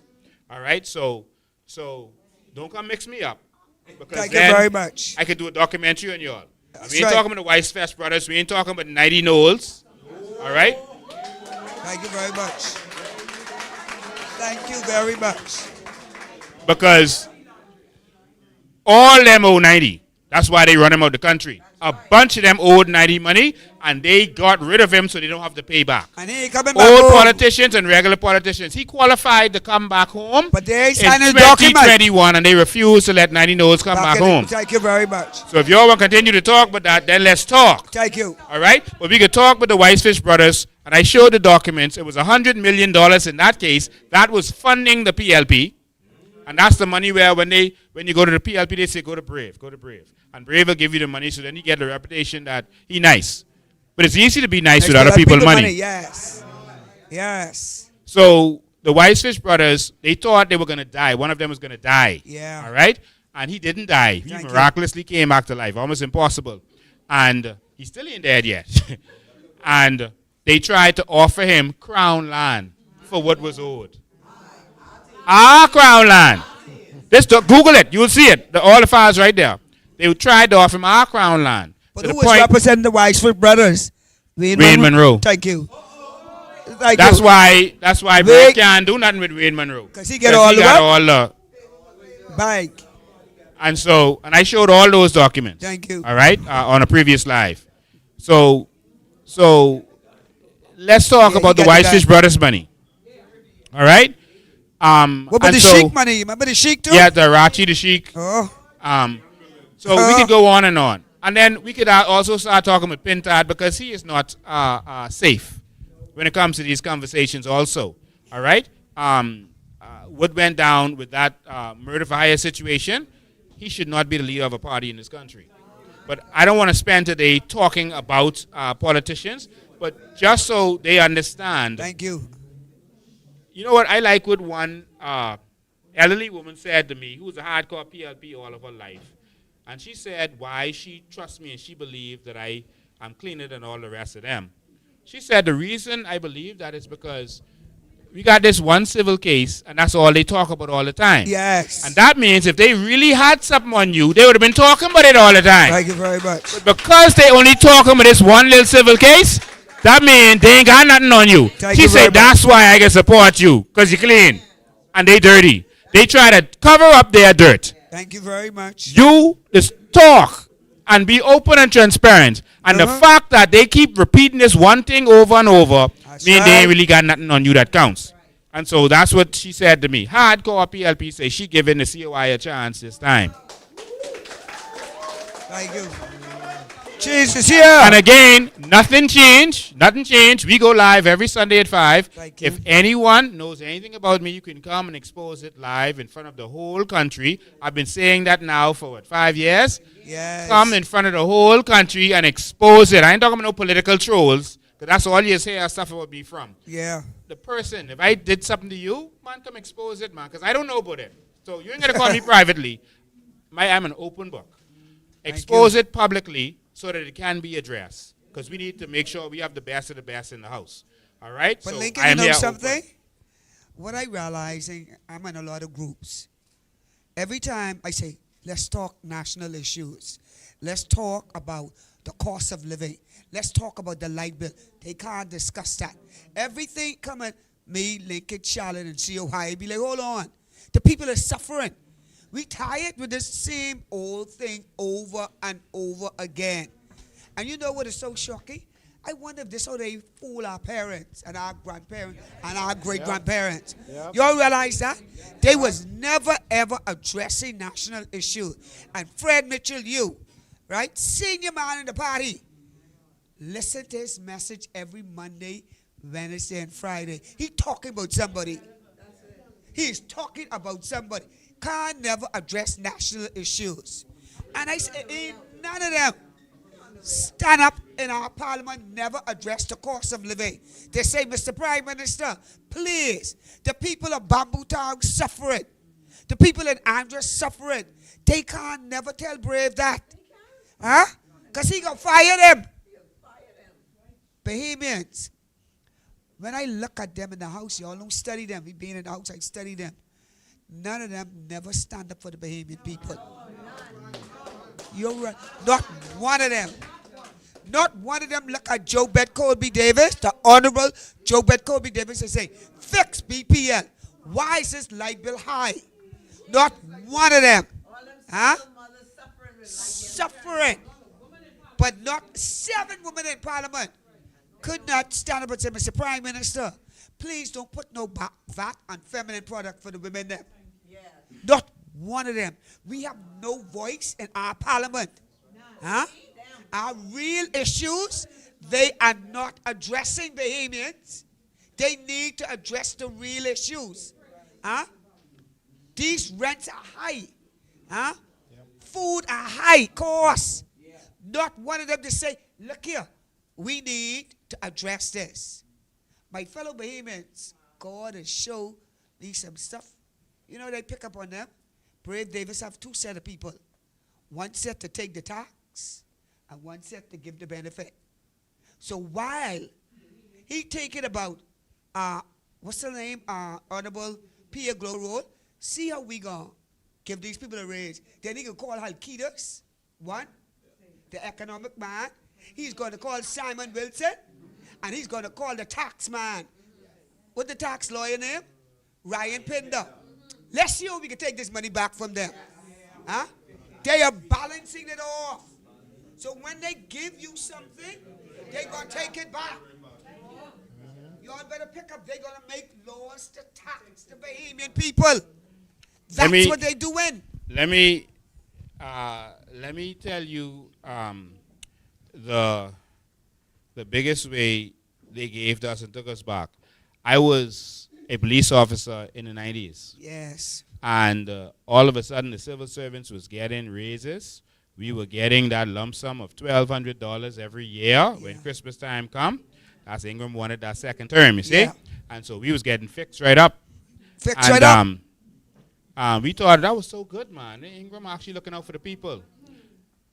But we didn't know that he was taking the money from our NIB to do it. We didn't know that we would have to pay for that later. Yes. And so we are now paying for Ingram taking that money to swing us to get a second term. And now they're saying, NIB broke, we have to raise it because there's more people now and we need more. All of that is a sham. Yes. They were stealing the money of NIB in order to do their bidding, to give to their companies that they have an interest in. We've shown you all the documents on this already, buying the derelict buildings and derelict mansions and that kind of stuff with the money, and all manner of nonsense they were doing. You see them lock me up for criminal libel yet? And I didn't expose all of it. I call their names, right? Yes. You all heard me say Ingram and Christie, right? Yes. You see them lock me up yet? You see them sue me yet? Yes. Yeah, son pass and say, yeah, my daddy. Say, not just my daddy, him and Christie. They own that one over there too. And so they have been robbing NIB and now trying to make the Bahamian people, because they know we ain't going to really look at the numbers. But we look at the numbers now. Yeah. May feel like we have to increase NIB because it's more people to pay. It's nonsense. All right? It's absolute nonsense. Producer, put that picture I just sent you on the screen. You already have it, actually. We already have it in your stuff. I want you to put that in the screen. I want to show you what the real problem is. I want to show you all the real problem. They really swing us, boy Lincoln. They swing our parents, our grandparents, and our great-grandparents. We are not going to allow them to swing our children and our grandchildren any longer. Enough is enough. Here. The change is here, and we got to put a stop to it. Huh? Because their children now is going to try to enslave our children. And we're not going to allow that to happen any longer. We want piece of this pie for our children now. Absolutely. I didn't hear you. The WhatsApp. But he already has it. It was sent earlier. I just wanted to show him which one to put up. All right? I want you to put up the screen because this is the real problem that we're not paying attention to in this country. All right? This is a serious problem. Not that one. no, Listen, No. No. I did not just send you that. Don't play with me. Y'all ain't safe. Y'all ain't safe. Oops. That was Fred Mitchell holding on to the fella walking. Boy, hey, what Man, you didn't show it. That ain't, honestly, that ain't the picture I sent him. It was. But Blake, why these PLP like to hold on with man? I don't know. Huh? Why? We get a. Huh? Why they like to hold on with men? Which one? It's an apartment. Picture with the apartment. Put Fred back up. Put Fred back up and tell them. Put Fred back up. This one. You found it?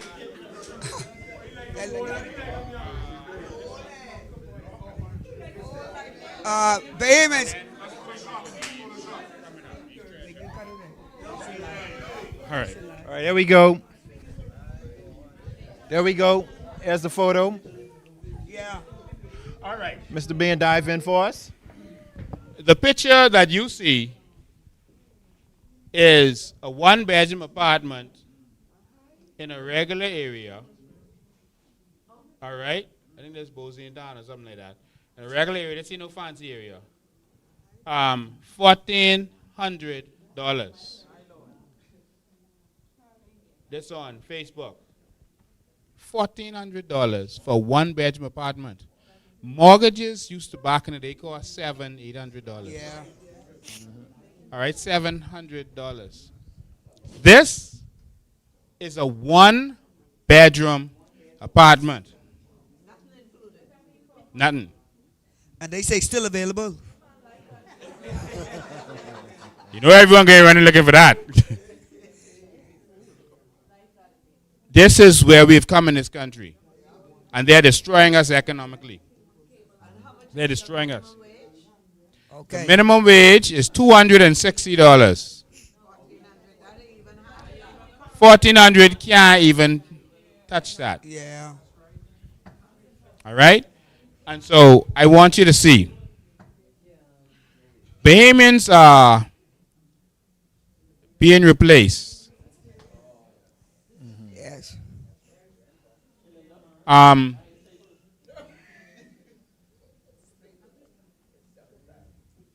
Put up one of those newspaper articles to me. I want to show them something. Any one of them. Three of them there. Oh, you picked that one. 300 applications. 300,000 not digitized at the immigration department, causing excessive delays. That means it's actually more than 300. That's just the 300 wasn't digitized yet. I mean, put it in the system. What our population is? Like, got 400 or something thousand? 400,000. Right. What? And they get 300 applications. Yes. But the set would already digitized. I could tell you how much of them are here. Ooh. And so we cannot get apartments because the foreigners are coming in and taking all the apartments. This is where the problem is. And we have to fix this problem. So Brave Davis and them wanted to bring in these illegal immigrants and immigrants to make money. Yes. Understand that. All right? They felt as a quick come up. All right? But if you bring them in and don't provide the housing, you're going to destroy your economy. The same thing started to happen in Canada, and that's why Trudeau had to eventually resign, step down. Yeah. All right? Because he told everyone, come to Canada. But they didn't build any more housing for them, and so housing skyrocketed. The same thing is happening right now. Put up another one of those articles, those newspaper articles. It's a Ponzi scheme. What they do? IMF says raise VAT. Again. They also recommend income tax. There's never been an IMF recommendation that didn't happen. Never. If they say do it, the government need money. They need the loans. It can get done. Now, they may wait till later and get in after election, once the government wins the election, VAT is going to be raised, and you're going to have income tax. No. Mr. Bain. Go ahead. Mr. Bain just mentioned something about replacement, about population replacement. And we talked about the 300,000 applications I think we saw up there. If you were paying attention, the government of the Bahamas just signed what they called a landmark memorandum of understanding with the Philippines. Yeah. This MOU was for the purpose of importing and protecting the rights of foreign workers. All while the government's own numbers say that unemployment is up beyond 10%. They have how many applicants that was? 300?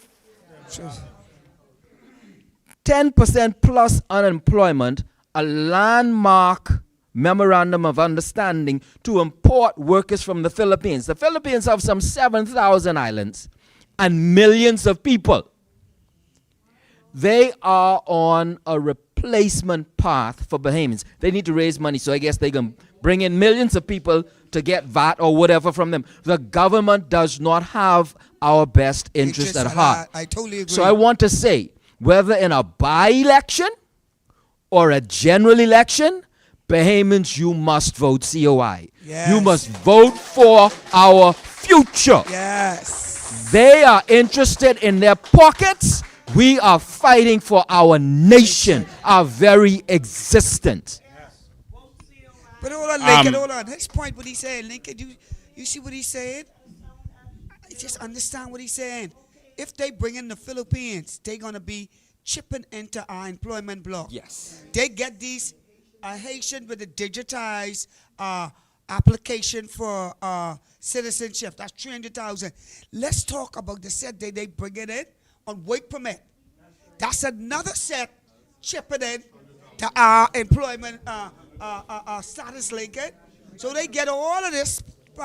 They really trying to do the Bahamian people in. They are driving us into poverty and taking jobs. Cheap labor. They are making sure.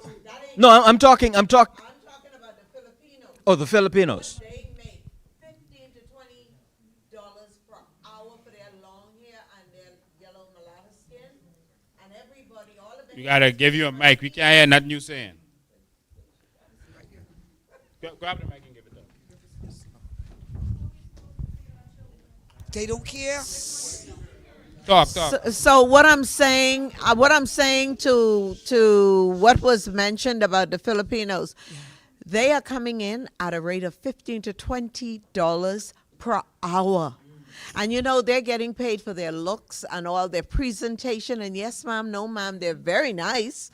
But what I'm saying is the same jobs they are doing, Bahamians are doing for $260 per week. Not a one of them look as good as our beautiful Bahamian women. Thank you very No, much. not one. Thank you. Look here, they are the hottest commodity. Life at Key got rid of just about all the Bahamian maids and Yes. replaced them with Yeah. Filipinos. I just want to segue here quickly. I find it entertaining sometimes. I love to look at this stuff. You know, the PLP Nephilim is desperate. So I see one comment on it. I just happen to look down. I don't have time to really look down.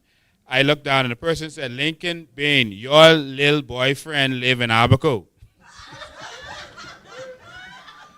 Let me tell you something. I will try anything once except man.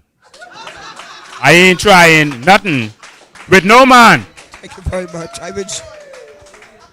I don't like man. I don't even know why women like man. Because he ain't nothing on man to like. Thank you. God made woman to look at, for us to look at. To look beautiful. Thank Us, he made us to work. So I don't even know why women like man. I'm glad y'all do, but I don't know why. No. Don't mix me up. I'm not a PLP, and I will never be. The PLP is the queer party. Thank you. Like to hold In my fact, hand. since you say that, producer, let's play the video. Let's play the video.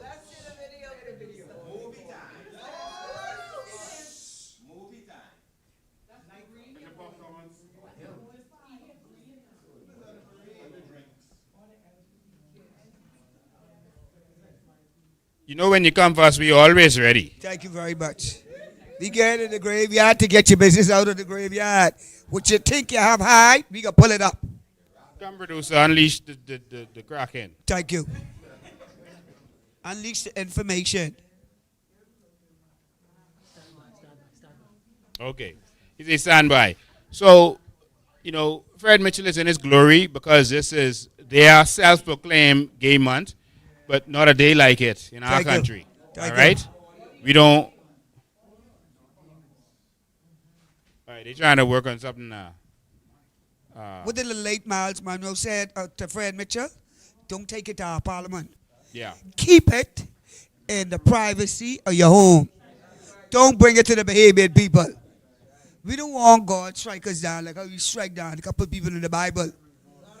Keep it in your house. When God getting ready to strike, he can strike your house. Don't strike our parliament, because we ain't for that. Huh? Yeah. So, so I just want to make that clear. I don't, there's not a gay bone in me. All right? Lincoln, they looking for something to say. Anyone, you know, the other day they said I was Asian. They say Bain is a Haitian name. They went to what do you call it, ChatGPT, and did tell it to write a whole story with me saying I was a Haitian. You could tell it's ChatGPT because of how it was written. But that's the desperation they go into. Yeah. All right, you can play it yet? It says not converting? No, he said it's not reading it. He has to convert it. Oh, he's converting it. Okay, so we'll keep going. All right? But like you should pull back up that the last clipping with the newspaper. I see something. Yeah, I see something. Brave Davis defending his travel. You need to bring that up, Mr. Prime Minister. Yeah. You know what I need to find out from the Prime Minister? You defending your travel. What are you bringing back to this country? Huh? What benefit is the Prime Minister bringing back to the country? How did you advance this country since you was elected in 2021, Lincoln? How could you defend something and you bringing us back nothing? Nothing from nothing, leave nothing. Look next to that. Bahamas led region in percentage of murdered men. UN says. The UN says. Look at this one. Crime having a major impact on the health system, official says. So many people getting shot. See, they only count the deaths. Yeah. But if they had count who actually get shot, they'll have 3 people get shot, 1 die. Yeah. 2 people get shot, 1 die. If all of them had died, we'd have been up to about 500 right now. Yeah. All right? But they don't count the shootings. You see? They only count the ones who die. Yeah. And that's to deceive you. Let's go to the next newspaper clip you was just going to show. Someone else read that. Yes. Yeah. AG potential 900 million per year in carbon credits. This time who say we was selling dreams. Selling dreams. They targeting $900 million a year. Now what they trying to do is reduce the number so that people don't actually go saying we want some of that. Yes. But they know it's billions of dollars. Thank you. But they trying to have to now admit that carbon credit's real because we didn't show the documents. Thank you. Yes. But now they want to cut it down and make it sound like nothing. Right. This them. My God. Go back to your America. I was about to say, I thought it was more than that, Lincoln. It is, but what they trying to do is talk it down.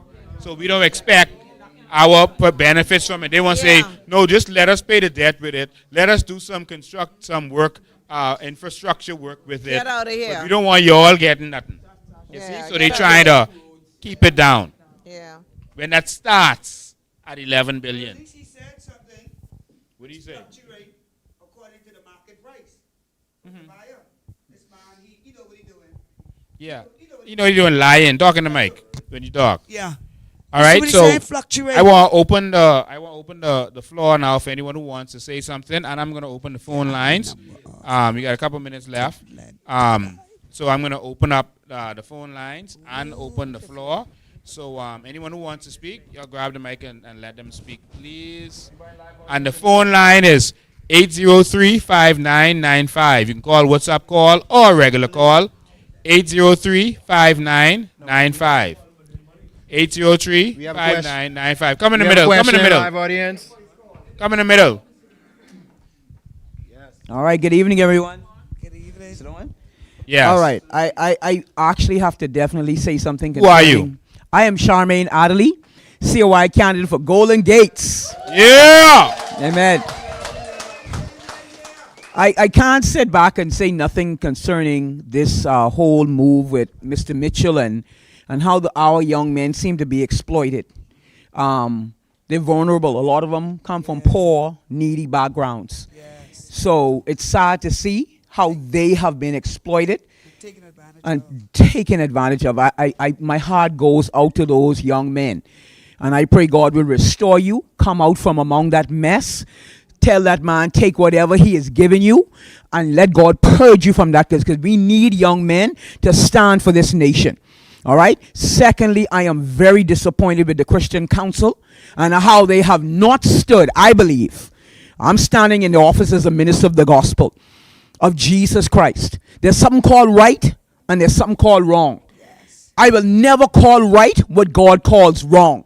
He still calls that an abomination. Yes. And so in the Bahamas, we must stand now and demand that our Christian leaders, our political leaders stand with some level of moral character and stop sullying our young people in this nation.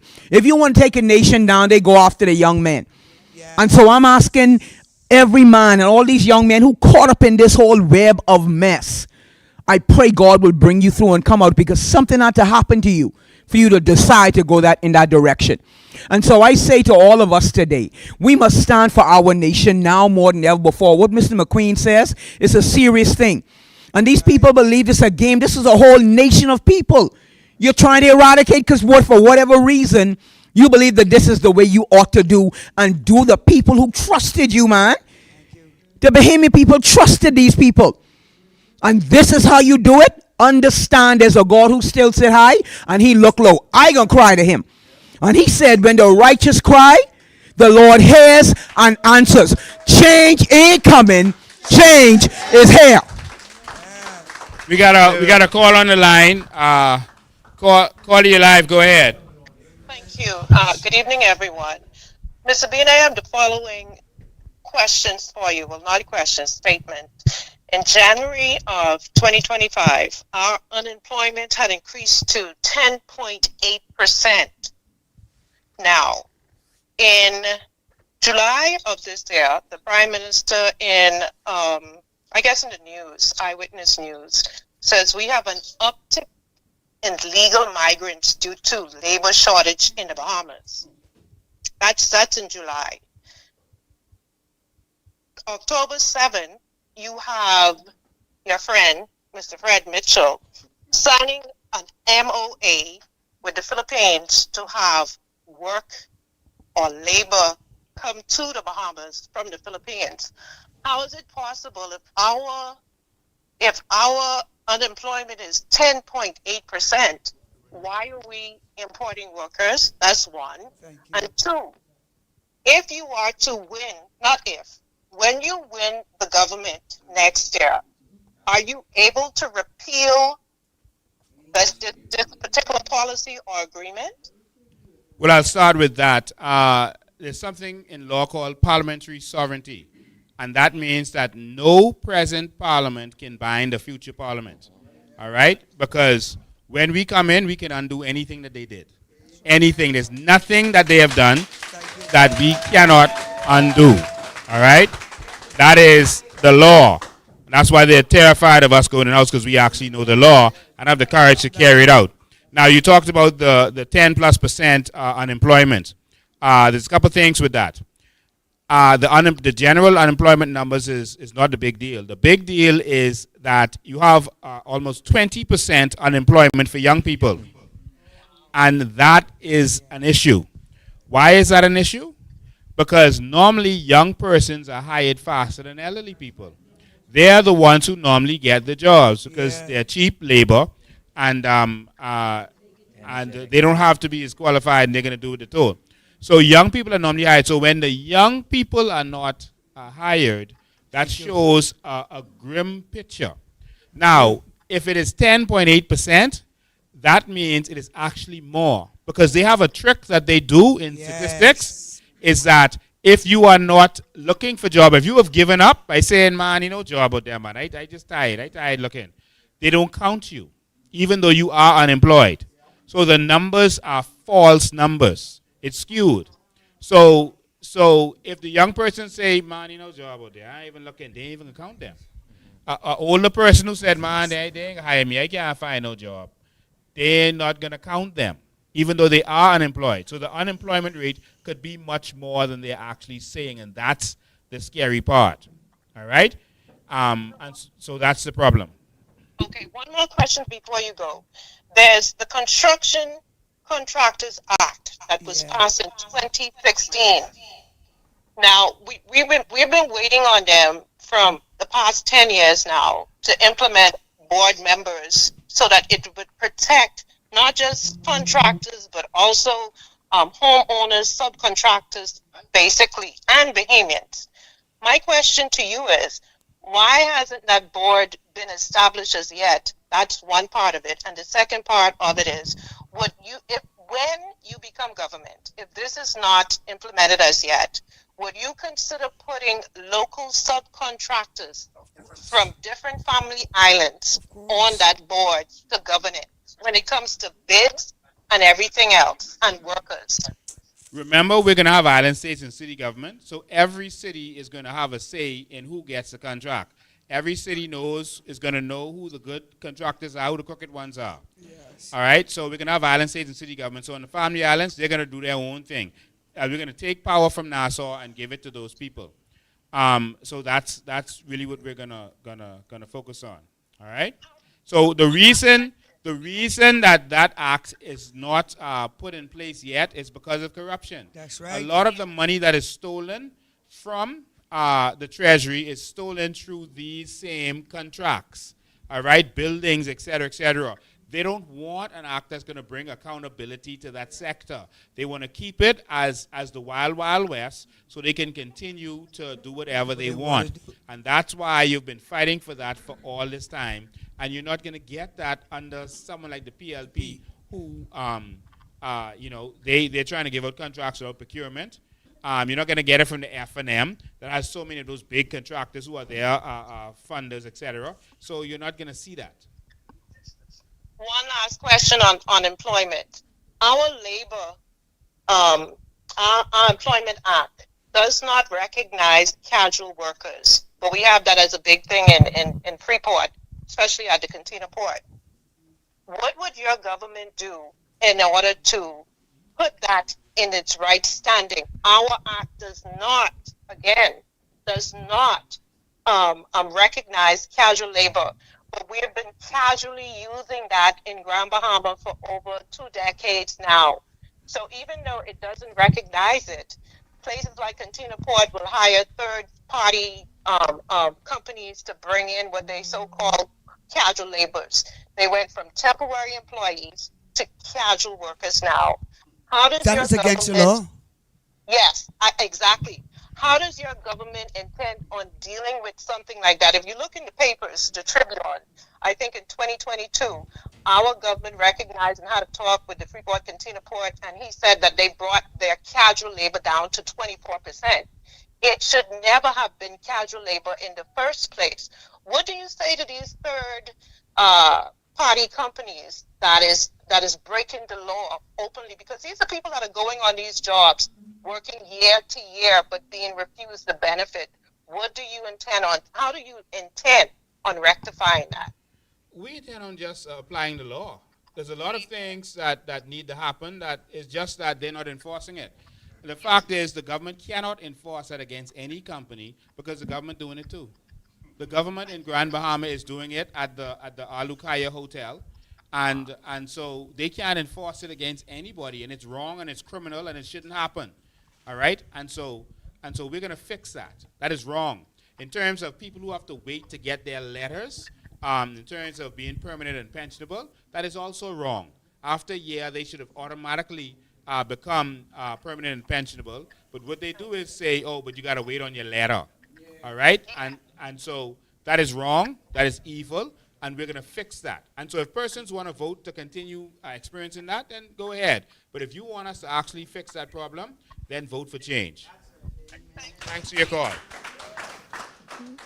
One of the things that I want to mention, because I believe it ties right into this. Mr. Bain always tries to educate and bring facts and make sure that we and the country knows what's going on so that you can have a foot to stand on. One of the things that's a great challenge, and we probably haven't addressed it much or heard much about it, speaks to the educational system. It's doing what it was intended to do. It was not intended to empower us. No. And as a part of that, teachers are frustrated and teachers are leaving education in droves.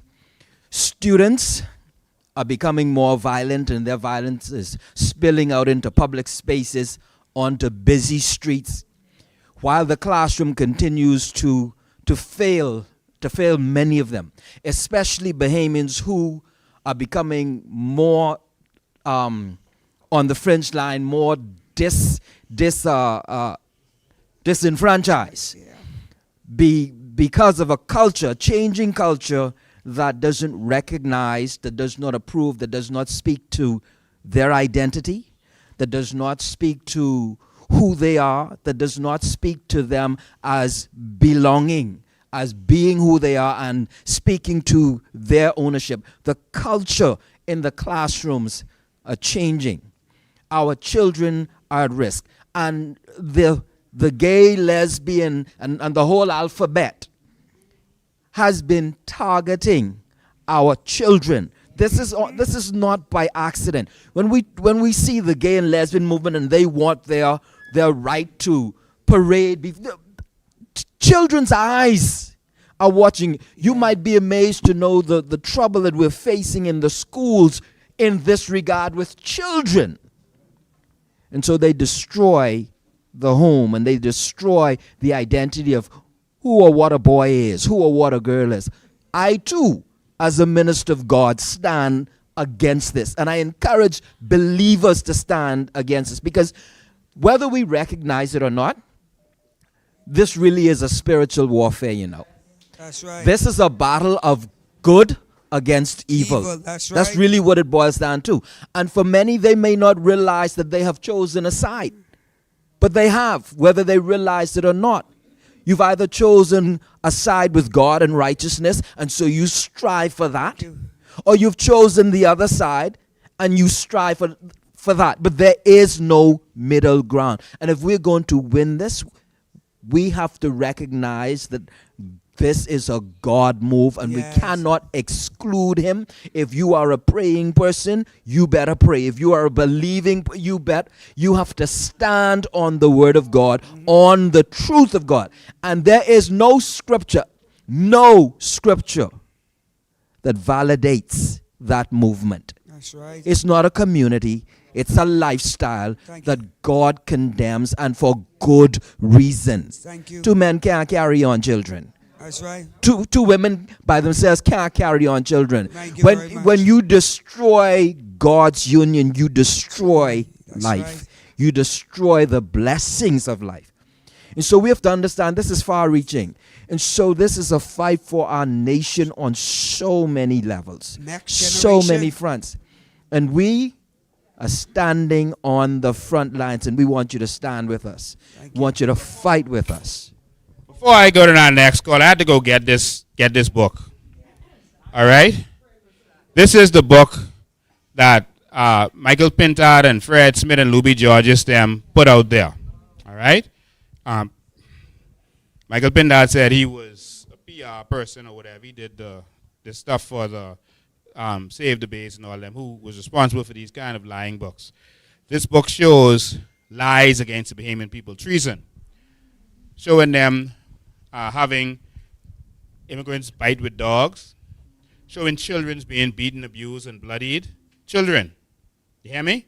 That's what they say happened in this book in the Bahamas. That's what Pintard and them did. How could any Bahamian support Pintard and Fred Smith and them after they did something like this? How dare you do that? Michael Pintard, how dare you do that, Fred Smith and Louis Georges, and walking around this country like you all run this country? How dare you? And what's so egregious about this isn't just that, That's just part one. When they did this,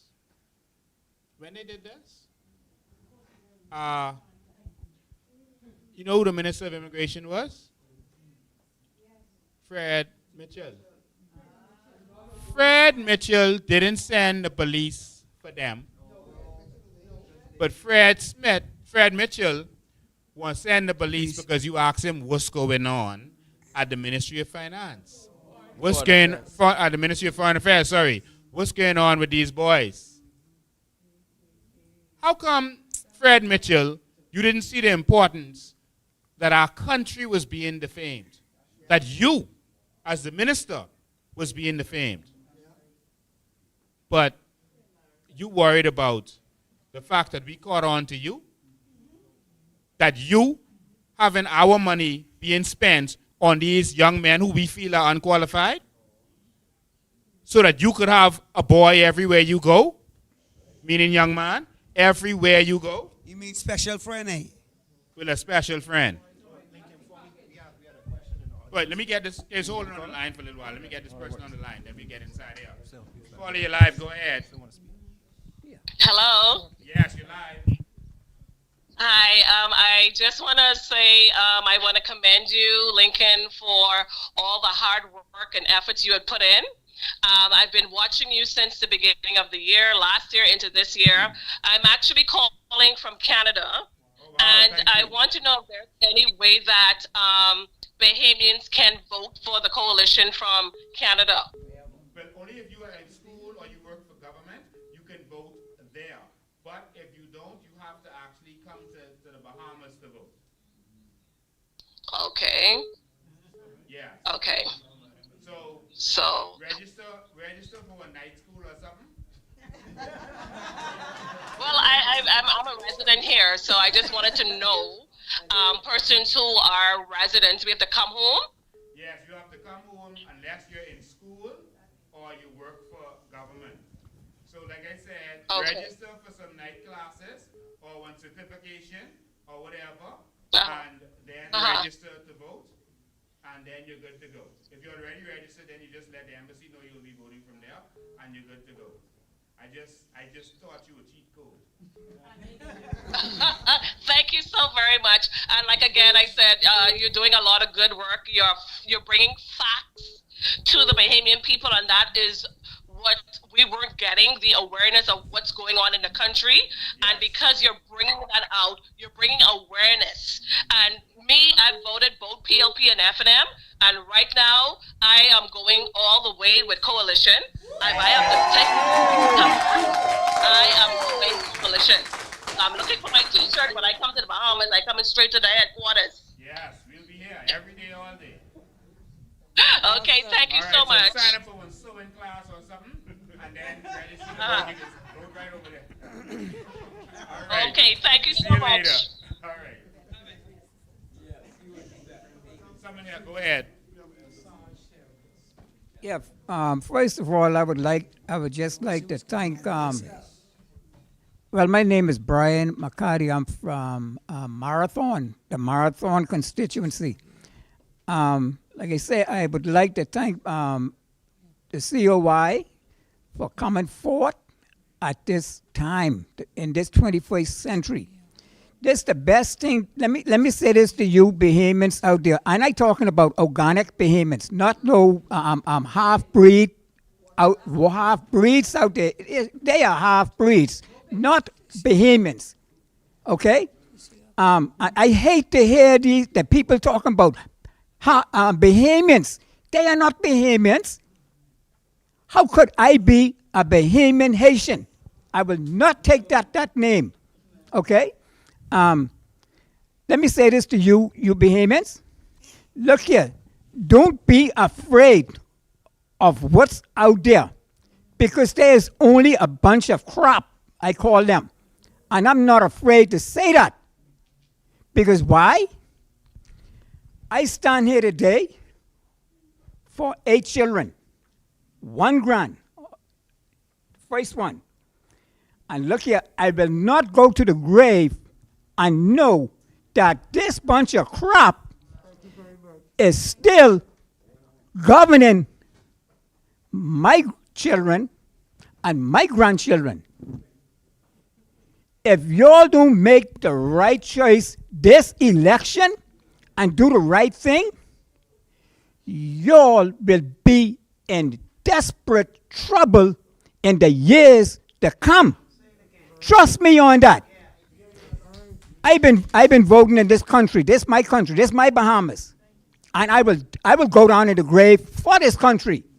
That's all I got. I'm not going to the States. The States ain't getting nothing for me.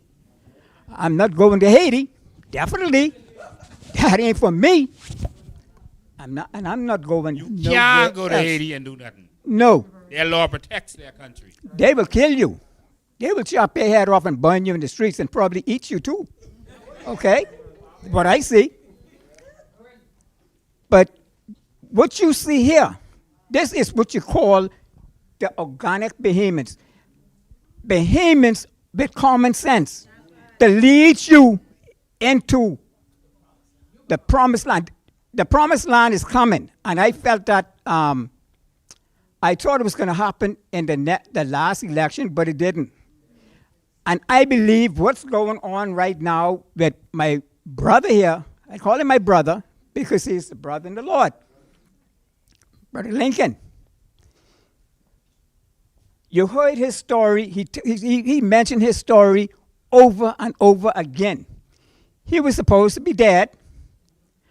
I was supposed to be dead too, at a young, a child, a baby. I was going in the grave. I was going down in the ground. But no, God had saved us for a time like this.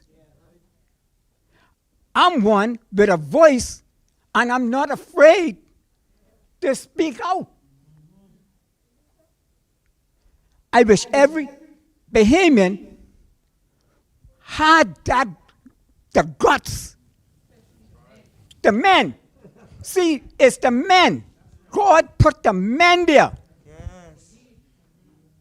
So let's stand up and fight these demonic, wicked, evil demons in Parliament, because that's what they are.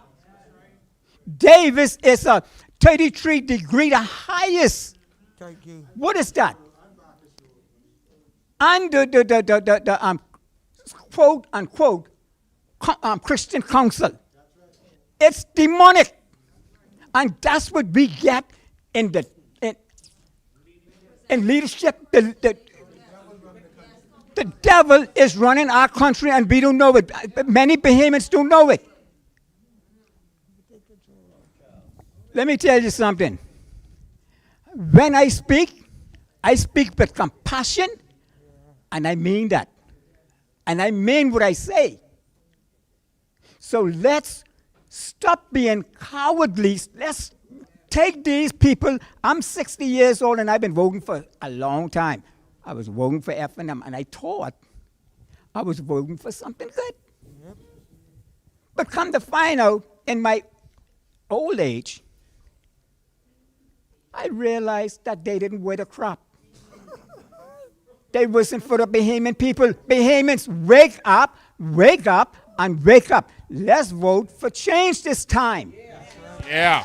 Let's vote for this brilliant, and let me say, when I say brilliant, I hang with these guys for some time. From Bay Street, from Bahama. I was there. See, and when Bahamians stand up, they hate when Bahamians stand up against them. And see, we need some more men to come out. Y'all come out and stand up for your country. We are men. So let's stand and fight and take this country to a next level. Let's take this country to a beyond to buy. And we could do it. We could do it, Bahamians. We could do it. But it's up to you. We have the power within these two fingers to go to the voting booth and wipe them bastards out of Parliament. All right. And Thank Davis, you, man. And Davis, please don't come, because I don't tolerate. I'm not tolerating no foolishness this time. Thank you, man. And I mean this. Yeah, man. We got another Thank you. question, audience. Yeah, let me just take a phone call and we'll take this one in here. Give him the mic. So, ladies and gentlemen, he actually was there at our CARICOM protest at Bahama, and they drag him all through the grass. I guess they felt sorry for him and didn't actually lock him up. They let him go. They lock him up and then let him go. Yeah, I guess. The rest of us, they kept us in the station till after CARICOM. But he get dragged with the rest of us. Let's go to the phone lines and we get back in the studio. Call you live. Go ahead. Sorry, good night, Mr. They've been waiting all the time, and as soon as they saw it, hang up. And they've been waiting from before he was talking. Go ahead. Who wants to speak? Go ahead. Good evening, good evening, good evening. It's good? Okay. My name is Kirk Farrington. I'm the candidate for Southern Shores. And I stand here tonight agreeing with my colleague, Sister Charmaine from Golden Gates. This thing about the LGBTQXYZ is three more letters, is an abomination. The three other letters is PLP. Might as well add F and M to that too. PLP. Might as well add F and M to that too. But the fact of the matter is, when righteousness moves from over a people, wickedness and corruption takes place. In the book of Ephesians, chapter 6, it tells us that we wrestle not against flesh and blood, but against principalities, that's government, powers, that's those that make laws, police, different departments, whatnot. Spiritual wickedness in high places. That covers the Christian Council. And it goes on. You all know what the scripture says. What I want to say here is that we tend to look at this thing from the physical aspect, but it is a spiritual thing. And the thing about it is, not only me, but I believe heaven gives the Christian Council wrong when the leader of the Christian Council is involved with secret services, i.e. lodge, and holds such strong degree or high degree. That suggests that the spirit that controls spiritual wickedness is controlling or hovering over the whole Christian community. And so all pastors and apostles and prophets and teachers of the word and all of them, evangelists, are under the influence of the spiritual wickedness that covers over this nation. That's a serious thing. That's a serious thing. A nation cannot survive if righteousness is removed. Okay? And when righteousness is removed, it leads for corruption to take place even in government. And then the scripture tells us, and I like to continue to go back to the scripture, Proverbs 29:2. When the righteous rules, or when the righteous is in government, the people rejoice. Notice it didn't say the Christians rejoice. It says everybody in the nation rejoices when the righteous rules, or when the righteous is in authority. But when the wicked is in authority, then the whole nation mourns. And it is a sad thing. It hurts my heart to hear people crying out, where is the Christian council? Where is the pastors? What are the pastors saying? What are the pastors doing? It's an indictment against the body of believers. And I stand today as a representative of the kingdom of heaven, and I bring judgment down upon the Christian council. And I don't care who feels that I am wrong for doing it. I am right for doing it. I am an ambassador of the kingdom of heaven. I've been given the permission, and I speak on the accord of the kingdom of heaven, that righteousness got to return to this nation.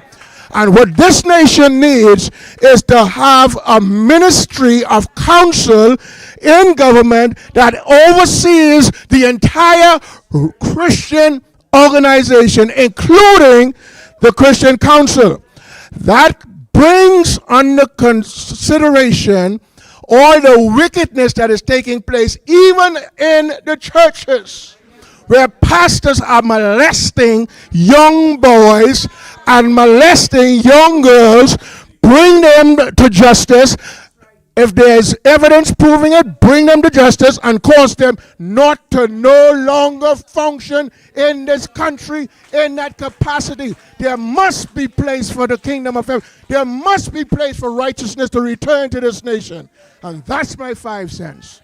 Righteousness got to return to this nation. And I don't care who in the church don't like what I said.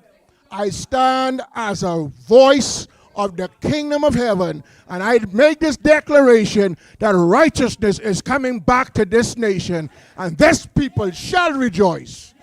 And if you want that, vote for change.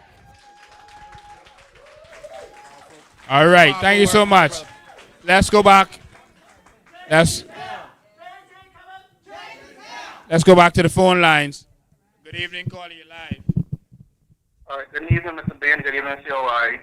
My call is in regards to person. Can you hear me? Yeah, just ignore the background sound. Just talk. Okay, my call is in regards to people that vote just because they think they have a good MP. And let me tell you why that's a problem and why we've been being swung for years and years. No matter how good you think your MP may be, because they come to your house and bring little trinkets, which the tax dollars pay for anyway. Like a good MP is somebody that goes against their own party, and bills and laws are being presented that doesn't benefit the poor person, because they're supposed to be our voice in the house on our behalf in our best interest. And until an MP goes against their party, that's when I consider them a good MP. Thank you, man.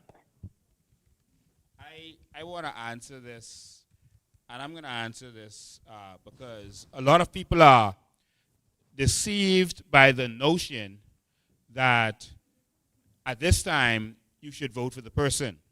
That sounds good to say. It sounds good to say that you should vote for the individual and you should vote for the person of character.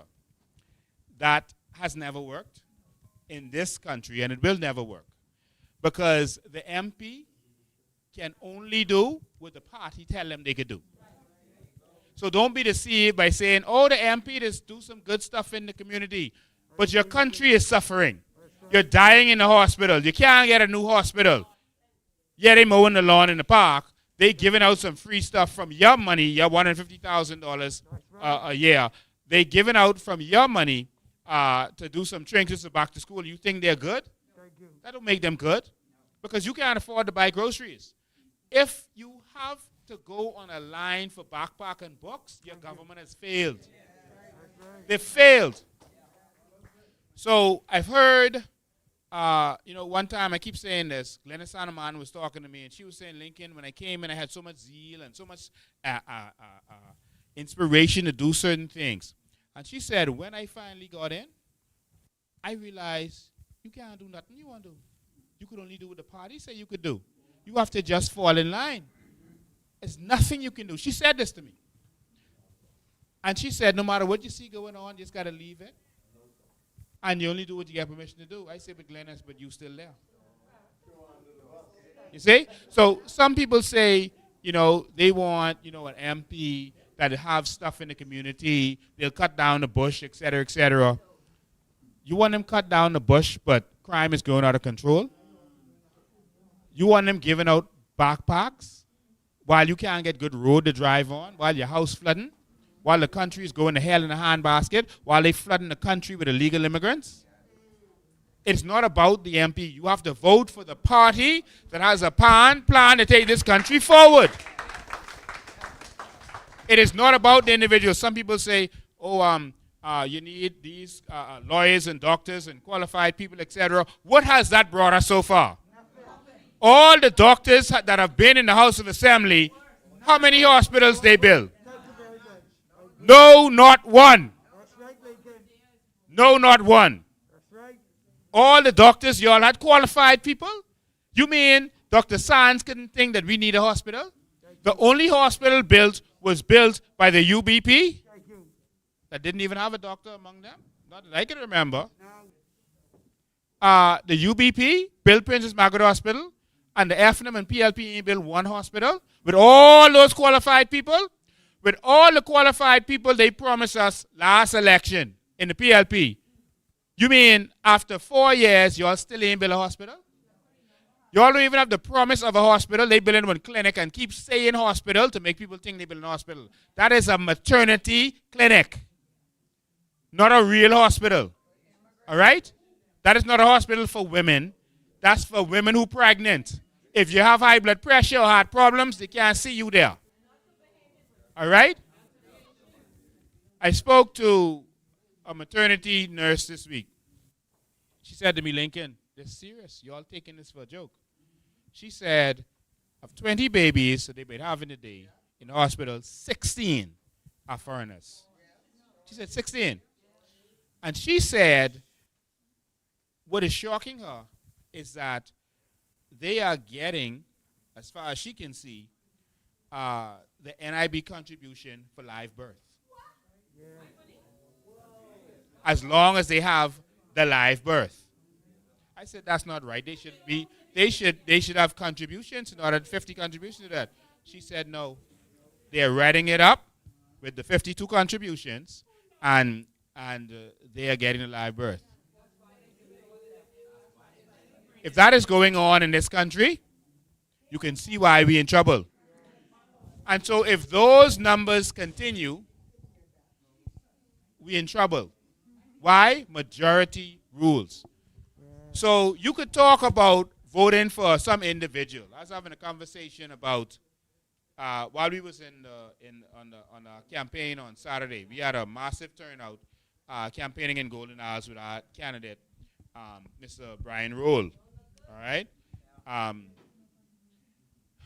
One of the gentlemen I was talking to said that he was considering giving Brian Brown a chance because, he'd been there so long and he's giving out stuff to the kids and that kind of stuff, and so he was considering, giving him a chance, because he's just been doing it for so long.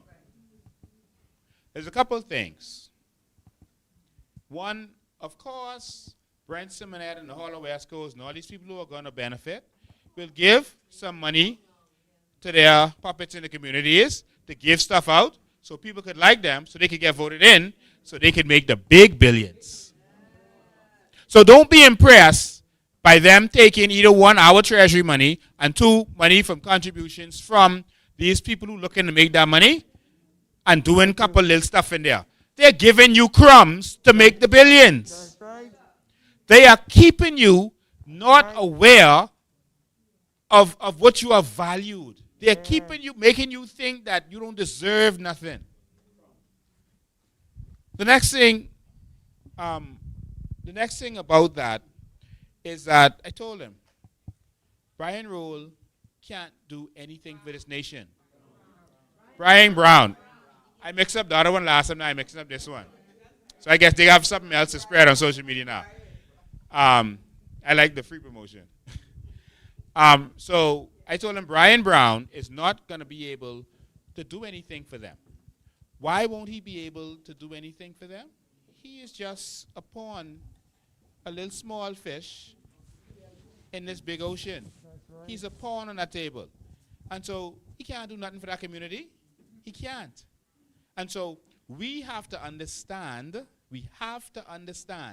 that these MPs that they're bringing in front of you, they can do nothing for you. Yes, they can do some stuff in the park and little stuff and give you little trinkets. But we need our country fixed, not just our constituency. That's right.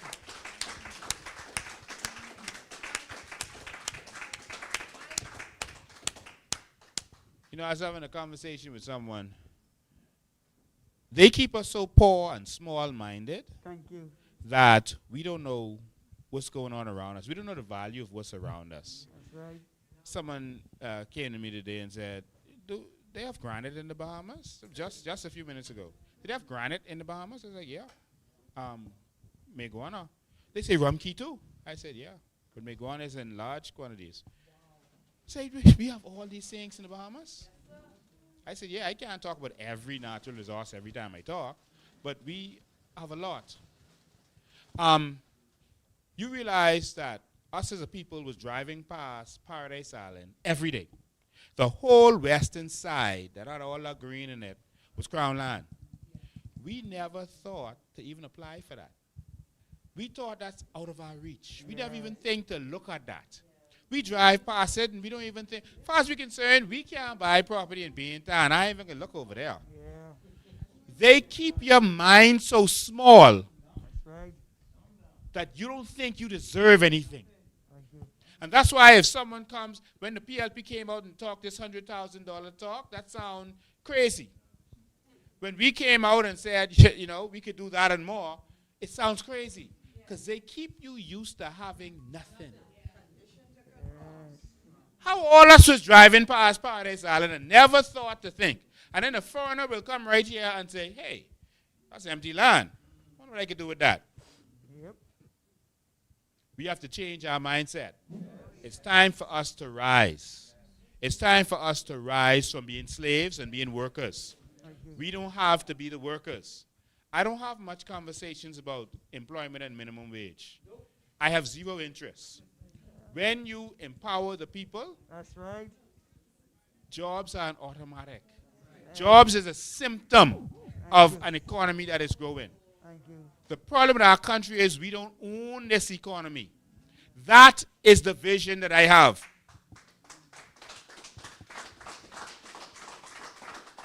That is the new Marcus Garveyan vision for this century.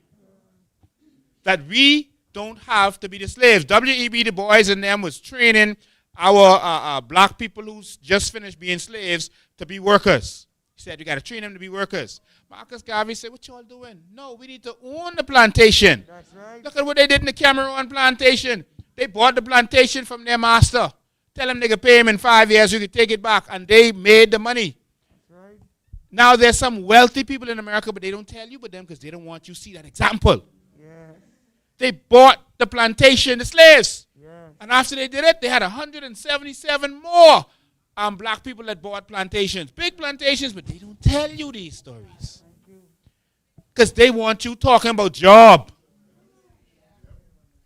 They want to keep you poor, so you got to... See, you have to think about today. Your bills due now. So you can't think about no investment. You can't think about planting no seed and you hungry now. And so if, for example, yes, you're stuck in survival mode, they can keep you poor and keep you down. Mr. Bain, while you're on that, while you're on that, would you segue into you talk about it all the time, but since you mentioned that Brian Brown would not be able to do anything that the party doesn't permit or instruct him to do, would you segue into that and show why the Coalition of Independents would be different because of the system of governance, the change to a republic that is intended for our country, why it would be different with us? We are the Coalition of Independents. We're the Coalition of Independent Thinkers. There will be no whip in our parliament. All right? No whip. I got questioned about that. How you can operate with no whip. There won't be any control. It's my job as a leader to make you see the sense in what we're doing. That's the first thing. Next, for the individual things that need to happen in our communities, we're giving the power to the people. That's right. So it's what they want, not what the MP wants. The MPs have been failing us. That's right. And so this is not about what the MP can do for you anymore. We are going to give you the budget, your city council. Now you put your speed bumps in. You fix your roads. You make sure the school is ready. You don't have no one else to blame but yourself if it don't get done. Now why we know you could do it? We know you're going to do it because you got to drive on them roads. That's right. Your children got to go to them schools. And so now the country will work properly because you now have a responsibility in it. Walmart was the first company that did this. They was trying to figure out how they could stop the theft and they call it shrinkage in business. You know, how you can make the employees want to work more. And Walmart had an ingenious decision. He said, well, I can make them owners of the company. And so you get salary and you're going to get stock options. And so now that I make you an owner, and at the end of the year you're getting dividends, you ain't gonna let your coworker thief, because that gonna mess up your dividend at the end of the year. If you see a coworker treating a customer bad, you go put them in their place. That one decision caused Walmart to rise. It caused them to kill Kmart and everyone else who was out at the time. Destroyed them because they didn't have good work ethic, et cetera, et cetera. But Walmart is working like clockwork. Every Walmart you go in is so organized and clean. You ever see Walmart dirty? No. Nothing out of place, ever. Because the staff got to make sure that's straight so they can get a piece of that. We are going to make the Bahamas great by making you own it. Now you can care about the environment. This is tough to say, right? Many people won't understand this, right? But I have to say it. Do you notice that the people who are concerned with the environment in the Bahamas is mostly the people from the upper class? Mm-hmm. They're the people with the mindset that they own this country. They have a stake in it. So notice they are the ones who are always concerned with the environment. The poor people don't care. They dirty up everything because they don't feel like they own it. This ain't theirs. They're not a part of this. You can't even own a house on the beach, a property on the beach. We're not a part of this. They stick us in the middle. So if you don't feel attached to something, you go abuse it, right? And so when you go to Dubai, place clean. Singapore, place clean. Because they have a stake. You want to come? Come. Because you have a stake in it. And that's how we're going to transform this nation, by empowering our people and making us owners of this. We have a different mentality that we want to bring to the people. Everyone is going to get a piece of this rock. How God made the children of Israel attached to Jerusalem, he gave everyone a piece of the rock. That's the first thing they did, was split up the land. You got one piece of this land, so you have a reason to fight for it, you have a reason to keep it, and you belong here because you have a piece of this. But if you don't have a piece of the land, you don't even see I just live here. I just live in someone's house. You're not really a part of it. But we're going to change that. With the 4 million acres of crown land that there is available, we're going to make sure that each of our 200,000 adults get a piece of that rock. Now you have something to protect. Go ahead.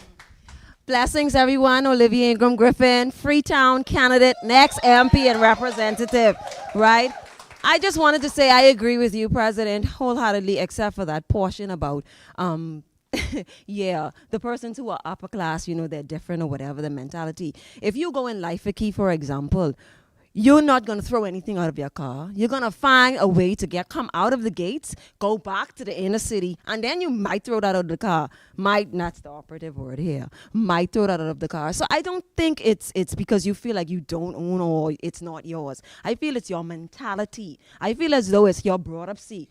You will go someplace else and feel, oh, this is out of place. I'm not going to disrupt this. This is my opinion. Okay, this is how I feel. That's another example I gave. I can't give all examples one time, but that's another example I listen, gave. President, you're cutting me off. Yeah, I have to, because I want to make sure you understand this, right? And everyone else understands what I'm talking about. Okay. I don't feel that the people in Life Key better, or that the upper class people are better. I'm not saying that at all.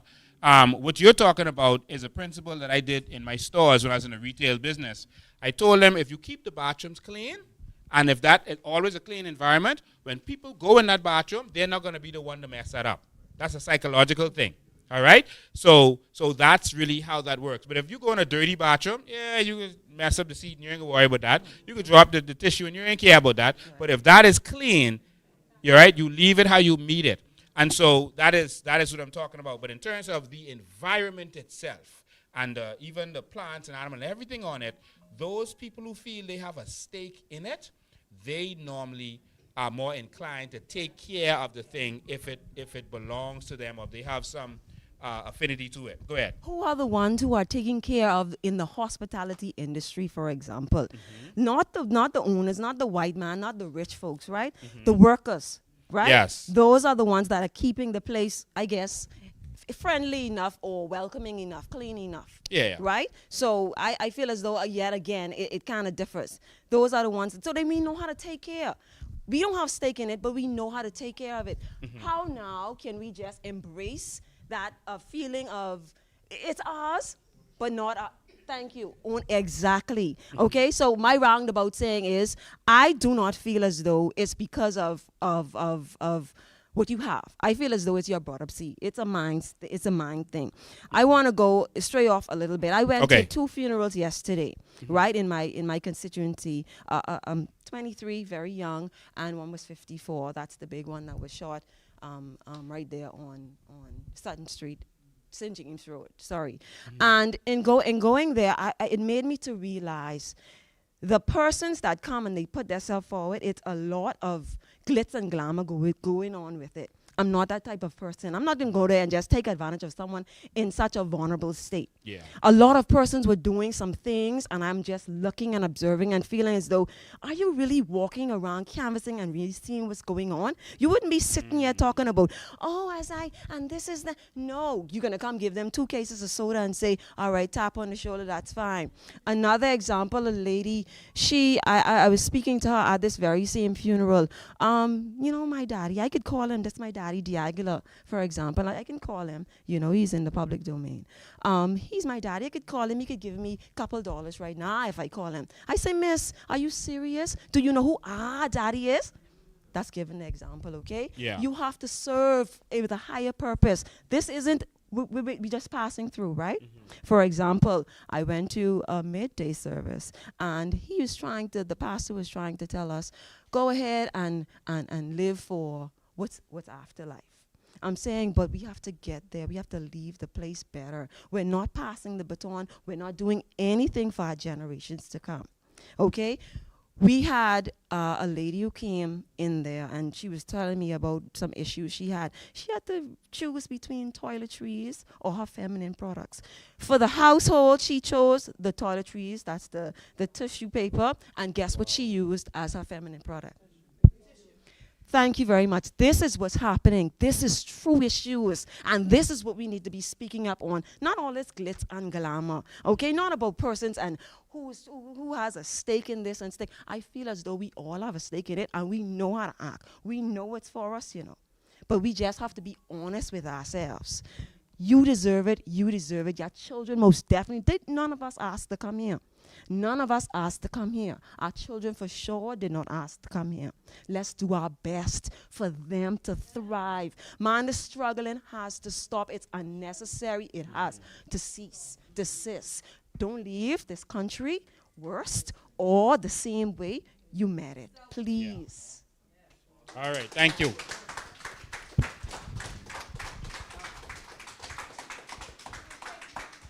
We cannot have a stake in a country that we can't afford to buy land in.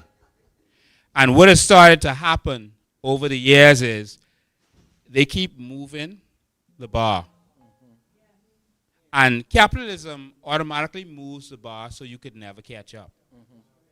And that's what happens. That's why a piece of property costs $50,000 out west and out east in the early 2000s, but now you can't buy Bain Town for that.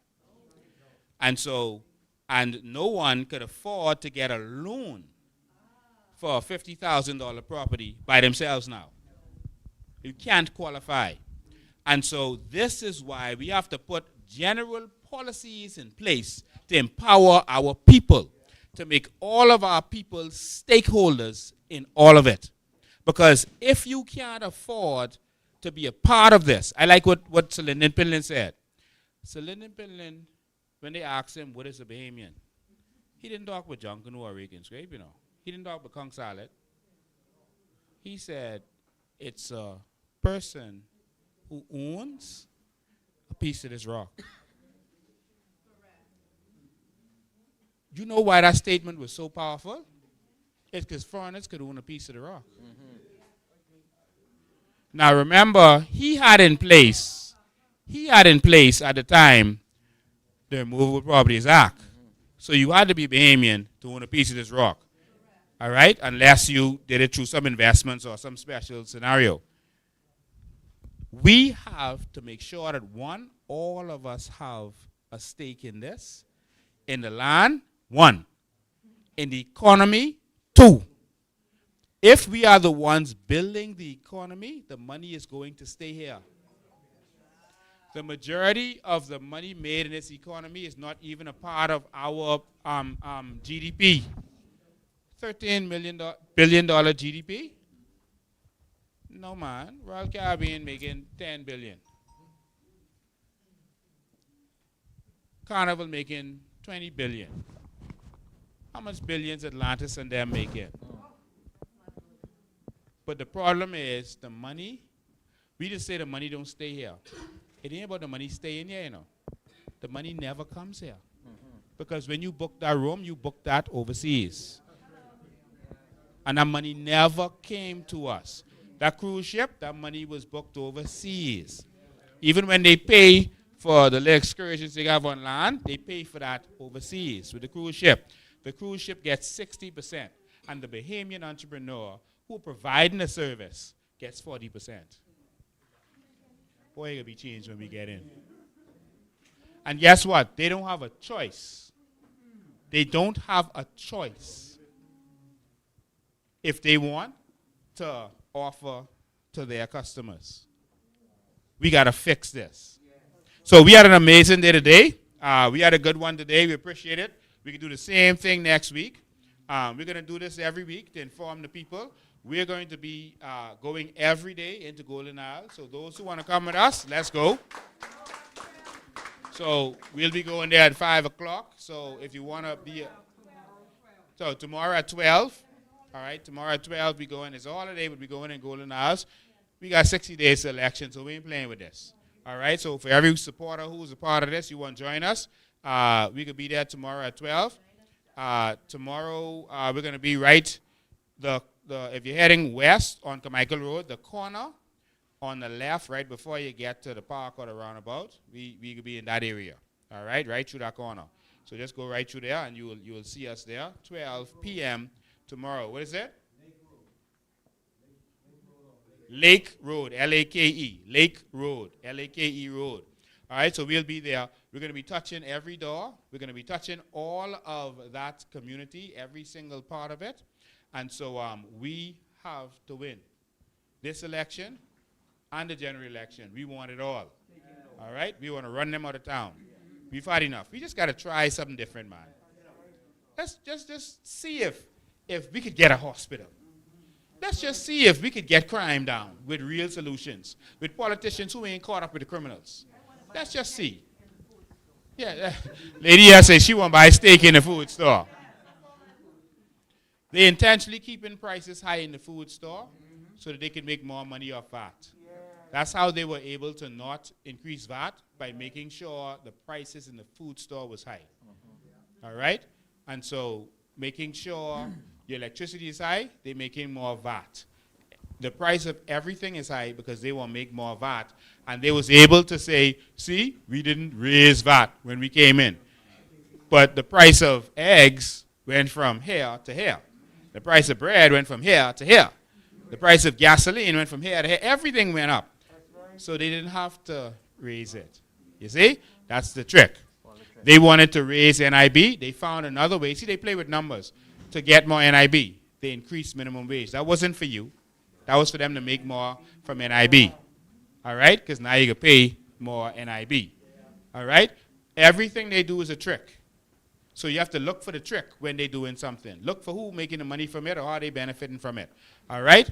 So with that said, ladies and gentlemen, that's it for today. Make sure to support the movement. You can go online and you can support the movement. Right on there, you could use your credit card and pay, or you could come to our office every single weekday.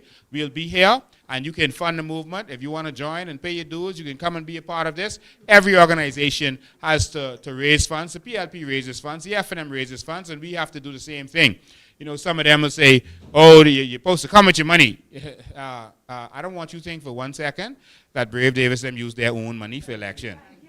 That don't happen in elections. Trump and Kamala Harris raised almost $2 billion, 1.6, something like that, billion dollars, and Trump still slaughter her. But monies have to raise for elections. And so I think we've been doing a good job. You can see where your money is going. You can see a party that's more organized and structured than any other party in this country. We are getting it done. So let's continue to support the movement. All right? So do your part to make sure that this continues to happen. All right, so I want to thank you all for being here. Thank you for tuning in all over the world right now. We could put out those documents for you. We could put them out. And we got more documents. I had some more documents from Ministry of Foreign Affairs, but I didn't want to keep talking with them. Maybe next time. I'll wait to see what Fred said. When he called my name again, we got some more documents waiting on him. All right? So every time he open his mouth, or if he send Leslie Miller to talk with me, yeah, then we go. Whenever Leslie Miller talk, we can hit Fred. Yeah. So that's how, because Fred's sending him. So, but thank you all so much. God bless you. This is for a new Bahamas, not just for our children, but for us. Not for the future, for now. It can happen now. It's going to happen now. So Golden Isles, the revolution starts with you. See you next time.